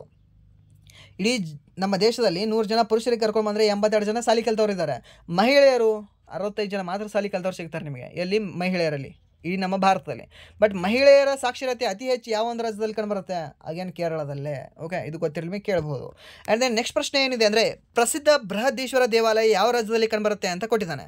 ಸೊ ಬೃಹದೀಶ್ವರ ಟೆಂಪಲ್ ಎಲ್ಲಿ ಕಂಡುಬರುತ್ತೆ ನಿಮಗೆ, ತಮಿಳುನಾಡಲ್ಲಿ ಕಂಡುಬರುತ್ತೆ. ಯಾರು ಅದನ್ನು ನಿರ್ಮಾಣ ಮಾಡಿದವರು, 1ನೇ ರಾಜರಾಜ ಚೋಳ ಎನ್ನುವ ಒಬ್ಬ ದೊರೆ ಏನು ಮಾಡ್ತಾರೆ, ಇದನ್ನು ನಿರ್ಮಾಣ ಮಾಡ್ತಾರೆ. ಯಾವುದನ್ನು, ಈ ಬೃಹದೀಶ್ವರ ಟೆಂಪಲನ್ನು. ಇದು ನೆನ್ಪಿಟ್ಕೊಳ್ಳಿ ಕೇಳ್ತೇನೆ ನಿಮಗೆ, ಸರಿನಾ. ಇದು ಎಲ್ಲಿ ಕಂಡುಬರುತ್ತೆ ಅಂದರೆ ನಿಮಗೆ ತಮಿಳುನಾಡು ರಾಜ್ಯದಲ್ಲಿ ಕಂಡುಬರುತ್ತೆ. ಹಾಗೆ ನಮ್ಮ ಭಾರತದಲ್ಲಿ ಕಂಡುಬರ್ತಕ್ಕಂಥ ಅತ್ಯಂತ ದೊಡ್ಡ ದೇವಾಲಯ ಈ ಬೃಹದೀಶ್ವರ ದೇವಾಲಯ. ಈ ಬೃಹದೀಶ್ವರ ದೇವಾಲಯಕ್ಕೆ ಇನ್ನೊಂದು ಹೆಸರಿಂದ ಕರೀತಾರೆ, ಏನಂತ, ರಾಜರಾಜೇಶ್ವರ ಟೆಂಪಲ್ ಅಂತ ಕರೀತಾರೆ ಇದನ್ನು, ಸರಿನಾ. ಇದು ಗೊತ್ತಿರಲಿ ನಿಮಗೆ, ಕೇಳಬಹುದು, ಕೇಳ್ತಾನೆ. ಆ್ಯಂಡ್ ದೆನ್ ತಮಿಳುನಾಡಲ್ಲಿರುವ ಇತರ ದೇವಾಲಯಗಳು, ಮಧುರೈ ಮೀನಾಕ್ಷಿ ಟೆಂಪಲ್ಲು. ಸೊ ಈ ಮಧುರೈ ಮೀನಾಕ್ಷಿ ಟೆಂಪಲ್ ನಾನು ನೋಡಿರ್ತಕ್ಕಂತಹ ಇಲ್ಲಿವರೆಗೆ ಟೆಂಪಲ್ಗಳಲ್ಲಿ one of the best temple ಇದು, Meenakshi temple. So and then Rameswaram temple, ಈ ರಾಮನಾಥ ಸ್ವಾಮಿ ಟೆಂಪಲ್, ಇದೊಂದು ಜ್ಯೋತಿರ್ಲಿಂಗ ಇದು ಕೂಡ. ಸೊ ಈ ರಾಮೇಶ್ವರಂ ಟೆಂಪಲ್, ಈ ರಾಮೇಶ್ವರ ಲಿಂಗ ಏನಿದೆ ಅಲ್ವಾ, ಸೊ ಇದು ಕೂಡ ನಿಮಗೆ ಎಷ್ಟು ಬೃಹತ್ ಒಂದು ಸಭಾಂಗಣ ಇದೆ ಅಂದರೆ ಇಲ್ಲಿ ನೀವು ನೋಡಿದ್ರೆ ನಿಮ್ಮ ಕಣ್ಣುಗಳಿದ್ರೇನು ಇನ್ನೂ 2 ಬೇಕನ್ನಿಸ್ತವೆ. ಮೀನ್ಸ್ ಚಸ್ಮಾ ಅಲ್ಲ, ಅದ್ರ ಹೊರತಾಗಿ ಇನ್ನೂ 2 ಕಣ್ಣುಗಳು, ಒರಿಜಿನಲ್ ಕಣ್ಣುಗಳೇ ಬೇಕನ್ನಿಸ್ತವೆ. ಸೊ ಅಷ್ಟು ಬ್ಯೂಟಿಫುಲ್ ಆಗಿರ್ತಕ್ಕಂತಹ ದೇವಸ್ಥಾನಗಳಿದು. ಮೀನಾಕ್ಷಿ ಟೆಂಪಲ್ ಅಂತೂ ನಿಮಗೆ ಫುಲ್ ಒಂದು ದಿನ ನೀವು ಅಲ್ಲೇ ತಿರುಗಿದ್ರು ಕೂಡ ನಿಮಗೆ ಟೈಮ್ ಸಾಲಲ್ಲ, ಅಷ್ಟು ಚೆನ್ನಾಗಿರೋ ದೇವಸ್ಥಾನ. ಮೇ ಬಿ ನಿಮ್ಮ ಜಾಬ್ ಆದ ನಂತರ ಹೋಗಿ ಬನ್ನಿ. ಆ್ಯಂಡ್ ದೆನ್ ಈ ಕಪಾಲೀಶ್ವರ ಟೆಂಪಲ್ ಕಂಡುಬರುತ್ತೆ ಎಲ್ಲಿ, ಚೆನ್ನೈಯಲ್ಲಿ ಕಂಡುಬರುತ್ತೆ. ಯಾವುದು, ಈ ಕಪಾಲೀಶ್ವರ ಟೆಂಪಲ್ ನಿಮಗೆ ಚೆನ್ನೈಯಲ್ಲಿ ಕಂಡುಬರುತ್ತೆ. ಹಾಗೆ ಲಕ್ಷ್ಮೀನಾರಾಯಣ ಗೋಲ್ಡನ್ ಟೆಂಪಲ್ ನಿಮಗೆ ವೆಲ್ಲೂರಲ್ಲಿ ಕಂಡುಬರುತ್ತೆ. ವೆಲ್ಲೂರಲ್ಲಿ ಕಂಡುಬರ್ತಕ್ಕಂಥ ಒಂದು ದೇವಸ್ಥಾನ ಯಾವುದು ಅಂದರೆ ಈ ಲಕ್ಷ್ಮೀನಾರಾಯಣ ಗೋಲ್ಡನ್ ಟೆಂಪಲ್ ಅನ್ನೋದು ಕಂಡುಬರುತ್ತೆ, ಸರಿನಾ. ಇವೆಲ್ಲವೂ ನೋಡ್ಕೊಳ್ಳಿ, ನಿಮಗೆ ಕೇಳಬಹುದು. ಆ್ಯಂಡ್ ದೆನ್ ನೆಕ್ಸ್ಟ್ ಪ್ರಶ್ನೆ ಏನಿದೆ ಅಂದರೆ, ಯಾವ ಅಭಿನಯ ವೇಷಭೂಷಣಗಳು, ಆಭರಣಗಳು, ಮುಖದ ಮೇಕಪ್ ಇತ್ಯಾದಿ ಬಳಕೆಯನ್ನು ವ್ಯವಹರಿಸುತ್ತದೆ ಅಂತ ಕೊಟ್ಟಿದ್ದಾನೆ. ಯಾವುದು, ವಾಚಿಕಾಭಿನಯ, ಆಹಾರಾಭಿನಯ, ಸಾತ್ವಿಕಾಭಿನಯ ಮತ್ತು ಅಂಗಿಕಾಭಿನಯ ಅಂತ ಕೊಟ್ಟಿದ್ದಾರೆ. ಸೊ ಇದಕ್ಕೆ ಸರಿಯಾದ ಉತ್ತರ ಹೇಳ್ಬೋದಾ? ಬಟ್ ಇಲ್ಲಿ ಒಂದು ಆಪ್ಷನ್ ಏನು ಅಂದರೆ ಆಹಾರ ಆಗೋದಿತ್ತು, ಇದು ಆಹಾರ್ಯ ಅಂತ ಆಗಬೇಕಾಗಿತ್ತು. ಓಕೆ, ಏನು ಆಹಾರ್ಯ ಅಭಿನಯ ಅಂತ ಆಗಬೇಕಾಗಿತ್ತು, ಸರಿನಾ? ಸೊ ಆಪ್ಷನ್ ಏನಿದೆ ಮಿಸ್ ಆಗಿದೆ ಸ್ವಲ್ಪ ಅದು. ಬಟ್ ಇದಕ್ಕೆ ಸರಿಯಾದ ಉತ್ತರ ಯಾವುದು ಅಂದರೆ ಇದೇ ಆಹಾರ್ಯ ಅಭಿನಯ. ಯಾವ ಅಭಿನಯವು ಈ ವೇಷಭೂಷಣಗಳು, ಆಭರಣಗಳು ಮತ್ತು ಮುಖದ ಮೇಕಪ್ ಇತ್ಯಾದಿ ಬಳಕೆಯನ್ನು ವಿವರಿಸುತ್ತದೆ. ಇದರಲ್ಲಿ ಇವೆಲ್ಲವೂ ಕೂಡ ಬಳಕೆ ಮಾಡ್ತಾರೆ. ಈ ಆಹಾರ್ಯ ವೇಷಭೂಷಣದಲ್ಲಿ ಈ ಆಹಾರ್ಯ ಅಭಿನಯದಲ್ಲಿ ವೇಷಭೂಷಣಗಳು ಕೂಡ ಬಳಕೆ ಮಾಡ್ತಾರೆ, ಆಭರಣಗಳು ಕೂಡ ಬಳಕೆ ಮಾಡ್ತಾರೆ ಮತ್ತು ಮುಖದ ಮೇಕಪ್ಗಳನ್ನು ಕೂಡ ಬಳಕೆ ಮಾಡ್ತಾರೆ. ಸೊ ಇದು ಇಂಪಾರ್ಟೆಂಟ್ ಇದೆ, ನೆನ್ಪಿಟ್ಕೊಳ್ಳಿ, ಸರಿನಾ? ಸೊ ಇದ್ರ ಬಗ್ಗೆ ಸ್ವಲ್ಪ ಪೂರಕ ಮಾಹಿತಿ ಇದೆ. ಏನಿದೆ ಅಂದರೆ ಈ ಆಹಾರ್ಯ ಅಭಿನಯ ಒಬ್ಬ ನರ್ತಕಿಯ ರೆಡಿಮೇಡ್ ಹೊಲಿದ ವೇಷಭೂಷಣವನ್ನು ಧರಿಸುತ್ತಾರೆ. ಕೆಳಗಿನ ಉಡುಪನ್ನು ಧೋತಿ ಮತ್ತು ಮೇಲಿನ ವಸ್ತ್ರವು ದಾವಣಿಯೊಂದಿಗೆ ಜೋಡಿಯಾಗಿದೆ. ಸಾಂಪ್ರದಾಯಿಕ ಆಭರಣಗಳು ತಾಲ್ ಸಮನ್ ಎಂದು ಕರೆಯಲ್ಪಡುವ ತಲೆಯ ಆಭರಣ, ಸೂರ್ಯ ಮತ್ತು ಚಂದ್ರನ ಕಿರೀಟಗಳು, ನೆಕ್ಲೆಸ್ಗಳು ಮತ್ತು ಉದ್ದ ಮತ್ತು ಗಿಡ್ಡ ಬೆಲ್ಟ್, ಬಳೆಗಳು, ರಕುಡಿ, ಕುಂಜಾಲಂ ಮತ್ತು ತಲೆಯ ಮೇಲೆ ಹೂಗಳು. ಅವುಗಳೆಂದರೆ ಕಿತ್ತಳೆ ಮತ್ತು ಬಿಳಿ. ಮತ್ತು ವಾಚಿಕಾಭಿನಯದಲ್ಲಿ ನಿಮಗೆ ಏನೇನು ಬರುತ್ತೆ? ಇವಾಗ ಹೇಳಿದ್ದು ನಾನು ಆಹಾರ್ಯ ಅಭಿನಯದ ಬಗ್ಗೆ ಹೇಳಿದ್ದು. ಬಟ್ ಇಲ್ಲೇನಿದೆ ಅಂದರೆ ವಾಚಿಕ ಅಭಿನಯ, ಇದ್ರ ಬಗ್ಗೆ ಏನೇನು ಮಾಹಿತಿ ಅಂದರೆ ಇದು ಕಾವ್ಯಗಳು, ಕವಿತೆಗಳು ಮತ್ತು ನಾಟಕಗಳು ಅನ್ನು ರೂಪಿಸುತ್ತದೆ. ಸಾತ್ವಿಕಮ ಅಭಿನಯ, ಈ ಸಾತ್ವಿಕಮ ಅಭಿನಯ ಏನು ಮಾಡುತ್ತೆ? ಇದು ಸಾತ್ವಿಕ ಭಾವನೆಗಳನ್ನು ಸಮರ್ಥವಾಗಿ ಪ್ರತಿನಿಧಿಸಬಲ್ಲವರು ನಿರ್ವಹಿಸುತ್ತಾರೆ. ಆಂಗಿಕ ಅಭಿನಯ ಇದು ದೈಹಿಕ ಚಲನೆಗಳಿಂದ ವ್ಯಕ್ತವಾಗುತ್ತದೆ. ಅಲ್ಲಿನ ದೇಹವು ಅಭಿವ್ಯಕ್ತಿಯ ಏಕೈಕ ಮಾಧ್ಯಮವಾಗಿರುತ್ತದೆ. ಓಕೆ, ಈ 4 ಮಾಧ್ಯಮಗಳನ್ನು ಮೀನ್ಸ್ ಈ 4 ಅಭಿನಯಗಳ ಬಗ್ಗೆ ನೀವು ತಿಳ್ಕೊಳ್ಳಿ. ಓಕೆ, ಸೊ ನಿಮಗೆ ಆಹಾರ್ಯ ಅಭಿನಯ ಏನು ಅಂದರೆ ಅವ್ರು ರೆಡಿಮೇಡ್ ಹೊಲಿದ ಬಟ್ಟೆಗಳನ್ನು ಹಾಕೋತಾರೆ, ಮೇಕಪ್ ಮಾಡ್ಕೋತಾರೆ, ಇವೆಲ್ಲವೂ ಮಾಡಿ ಡ್ಯಾನ್ಸ್ ಮಾಡ್ತಾರೆ ಅವರು, ಸರಿನಾ? ಈ ವಾಚಿಕ ಅಭಿನಯದಲ್ಲಿ ಕತೆ ಮತ್ತು ಇದರನ್ನು ಕಾವ್ಯಗಳು ಹೇಳ್ತಾರೆ, ಮೀನ್ಸ್ ವಾಚನ ಅಂತ ಹೇಳ್ತೀವಿ ಗೊತ್ತಾ? ಸೊ ವಾಚನ, ವಾಚಕ ಎಲ್ಲವೂ ಕೂಡ ಸೇಮ್ ವರ್ಡ್ ಬರ್ತವೆ. ಆ್ಯಂಡ್ ದೆನ್ ಸಾತ್ವಿಕಂದಲ್ಲಿ ಸಾತ್ವಿಕ ಭಾವನೆಗಳು, ಓಂ ನಮಃ ಶಿವಾಯ, ಸಾತ್ವಿಕ ಭಾವನೆ. ಓಕೆ, ಸೊ ಈ ರೀತಿಯ ಭಾವನೆಗಳನ್ನು ಸಮರ್ಥವಾಗಿ ಪ್ರತಿನಿಧಿಸಬಲ್ಲವರು ಇದನ್ನು ನಿರ್ವಹಿಸುತ್ತಾರೆ.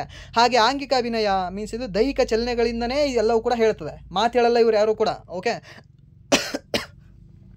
ಅಭಿನಯ ಮಾಡುವಾಗ ಇವರು ಮಾತು ಹೇಳಲ್ಲ, ಇವರು ತಮ್ಮ ಒಂದು ದೇಹದ ಅವರು ತಮ್ಮ ದೈಹಿಕ ಚಲನೆಗಳ ಮೂಲಕ ಅವ್ರು ಏನು ಹೇಳಬೇಕು ಅನ್ನೋದು ಜನರಿಗೆ, ಆಡಿಯನ್ಸ್ಗೆ ಮನ ಮುಟ್ಟಿಸ್ತಾರೆ. ಓಕೆ, ಇದು ಗೊತ್ತಿರಲಿ ಕೇಳ್ಬೋದು. ಹಾಗೆ ಈ ಕ್ಲಾಸಿನ ಒಂದು ಕೊನೆಯ ಪ್ರಶ್ನೆ ಯಾವುದಾಗಿದೆ ಅಂದರೆ 2022ರಲ್ಲಿ ನಿಧನರಾದ ಪಂಡಿತ್ ಭಜನ್ ಸೋಂಪುರಿ ಅವರು ಯಾವ ಸಂಗೀತ ವಾದ್ಯಗಳ ಪ್ರಸಿದ್ಧ ವಾದಕರು ಅಂತ ಕೇಳಿದ್ದಾರೆ. ಭಜನ್ ಸೋಂಪುರಿ ಅವರು ಎದಕ್ಕೆ ಸಂಬಂಧಿಸಿದ್ದಾರೆ? ಸಂತೂರ್ ವಾದ್ಯಕ್ಕೆ ಸಂಬಂಧಿಸಿದ್ದಾರೆ. ಯಾರು? ಈ ಭಜನ್ ಸೋಂಪುರಿ ಅನ್ನೋರು, ಸರಿನಾ? ಹಾಗೆ ಈ ಭಜನ್ ಸೋಂಪುರಿ ಸಂತೂರಿನ ಸಂತ ಮತ್ತು ತಂತಿಗಳ ರಾಜ್ಯ ಎಂದು ನಾವು ಕರಿತೀವಿ. ಯಾವುದನ್ನು? ಈ ಭಜನ್ ಸೋಂಪುರಿ ಅವರನ್ನು ನಾವೇನಂತ ಕರಿತೀವಿ ಅಂದರೆ ಸಂತೂರಿನ ಸಂತ ಅಥವಾ ತಂತಿಗಳ ರಾಜ್ಯ ಅಂತ ಕರಿತೀವಿ. ಯಾರಿಗೆ? ಈ ಭಜನ್ ಸೋಂಪುರಿ ಅವರಿಗೆ ಬಿರುದು ಕೊಟ್ಟಿದ್ದಾರೆ. ಹಾಗೆ ಭಾರತ ಶಾಸ್ತ್ರೀಯ ಸಂಗೀತದ ಸೋಫಿಯಾನ ಘರಾಣೆಗೆ ಸೇರಿದವರು ಯಾರು ಅಂದರೆ ಈ ಭಜನ್ ಸೋಂಪುರಿ ಅವರು. ಹಾಗೆ ಪದ್ಮಶ್ರೀ ಇವರಿಗೆ 2004ರಲ್ಲಿ ದೊರೆತಿದೆ. ಸಂಗೀತ ನಾಟಕ ಅಕಾಡೆಮಿ 1993ರಲ್ಲಿ ದೊರೆತಿದೆ. ಮತ್ತು ಹಾಗೆ ಇತರ ಸಂತೂರ ಆಟಗಾರರು ಮೀನ್ಸ್ ಈ ಸಂತೂರವನ್ನು ನುಡಿಸ್ತಕ್ಕಂತಹ ಒಬ್ಬ ವ್ಯಕ್ತಿಗಳು ಯಾರ್ಯಾರು ಅಂದರೆ ಪಂಡಿತ್ ಶಿವಕುಮಾರ್ ಶರ್ಮಾ, ಹಾಗೆ ಅಭಯ್ ಸೋಂಪುರಿ ಮತ್ತು ತರುಣ್ ಭಟ್ಟಾಚಾರ್ಯನವರು. ಸೊ ನಿಮಗೆ ಮ್ಯಾಕ್ಸಿಮಮ್ ಈ ಸೋಂಪುರಿ ಅನ್ನೋ ಸರ್ನೇಮ್ ಬಂದವರು ಎಲ್ಲರೂ ಕೂಡ ಎದಕ್ಕೆ ಸಂಬಂಧ ಹೊಂದಿರ್ತಾರೆ ಅಂದರೆ ಈ ಸಂತೂರಿಗೆ ಸಂಬಂಧ ಹೊಂದಿರ್ತಾರೆ. ಬಟ್ ಇಲ್ಲಿ ಶಿವಕುಮಾರ್ ಶರ್ಮಾ ಅವ್ರ ಬಗ್ಗೆ ನಿಮಗೆ ಸಾಕಷ್ಟು ಸರಿ ಕೇಳಿದ್ದಾನೆ. ಸಂತೂರಿಗೆ ಸಂಬಂಧಿಸಿರ್ತಕ್ಕಂಥ ಶಿವಕುಮಾರ್ ಶರ್ಮಾ ಅವ್ರ ಬಗ್ಗೆ ಸಾಕಷ್ಟು ಸರಿ ಕೇಳಿದ್ದಾನೆ, ಅದನ್ನು ಸ್ವಲ್ಪ ನೋಡ್ಕೊಳ್ಳಿ, ಸರಿನಾ? ಸೊ ಇದಾಗಿತ್ತು ಇಲ್ಲಿಯವರೆಗೆ ಟಾಪ್ 15 ಪ್ರಶ್ನೆಗಳು, ಹಾಗೆ ಅದಕ್ಕೆ ಸಂಬಂಧಿಸಿದಂತಹ ಪೂರಕ ಮಾಹಿತಿಗಳು.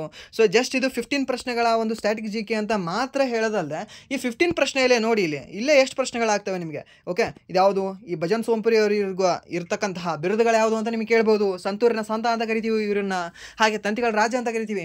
ಸೊ ಈ ರೀತಿ ನೋಡಿದ್ರೆ ಮಿನಿಮಮ್ ಅಂದ್ರೆ ನಿಮಗೆ 15 ಇಂಟು ನಿಮಗೆ ಒಂದು 10 ಅಂತ ತೊಗೊಂಡ್ರೆ ನಿಮ್ಗೆ ಮಿನಿಮಮ್ ಏನಿಲ್ಲ ಅಂದ್ರೆ ಒಂದು 150 ಬೇಡ, ಒಂದು 100 ಕ್ವಶನ್ಗಳು ಈ ಒಂದು ಸೆಷನಲ್ಲಿ ನಿಮ್ಗೆ ಕಂಪ್ಲೀಟ್ ಆಗಿರುತ್ತೆ. ಬೇಕಾದರೆ ಒಂದ್ಸರಿ ನೀವು ಒಂದು ಲೈನಲ್ಲಿ ನೀವು ಬರ್ಕೊಂತ ಹೋಗಿ. ಓಕೆ, ಸೊ ಅಷ್ಟು ಕ್ವಶನ್ಗಳಾಗುತ್ತೆ. ಈ ಎಲ್ಲವೂ ಕೂಡ ನಿಮಗೆ ಇಂಪಾರ್ಟೆಂಟ್ ಆಗುತ್ತೆ.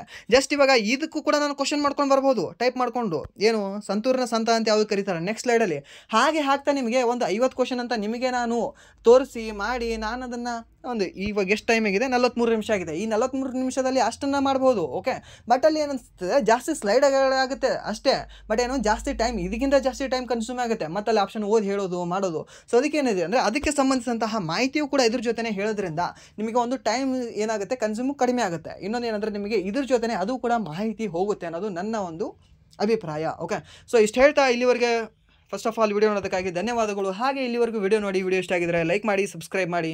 ಇಫ್ ನಿಮಗೆ ವಿಡಿಯೋ ಇಷ್ಟ ಆಗಲಿಲ್ಲ ಅಂದರೆ ಆಬ್ವಿಯಸ್ಲಿ ಡಿಸ್ಲೈಕ್ ಮಾಡಿ ಅಂತ ಹೇಳ್ತಾ ವಿಡಿಯೋನ ಇಲ್ಲಿಗೆ ಎಂಡ್ ಮಾಡ್ತಾ ಇದ್ದೀನಿ. ಸಿಗೋಣ ಮುಂದಿನ ವಿಡಿಯೋದಲ್ಲಿ. Thank you so much.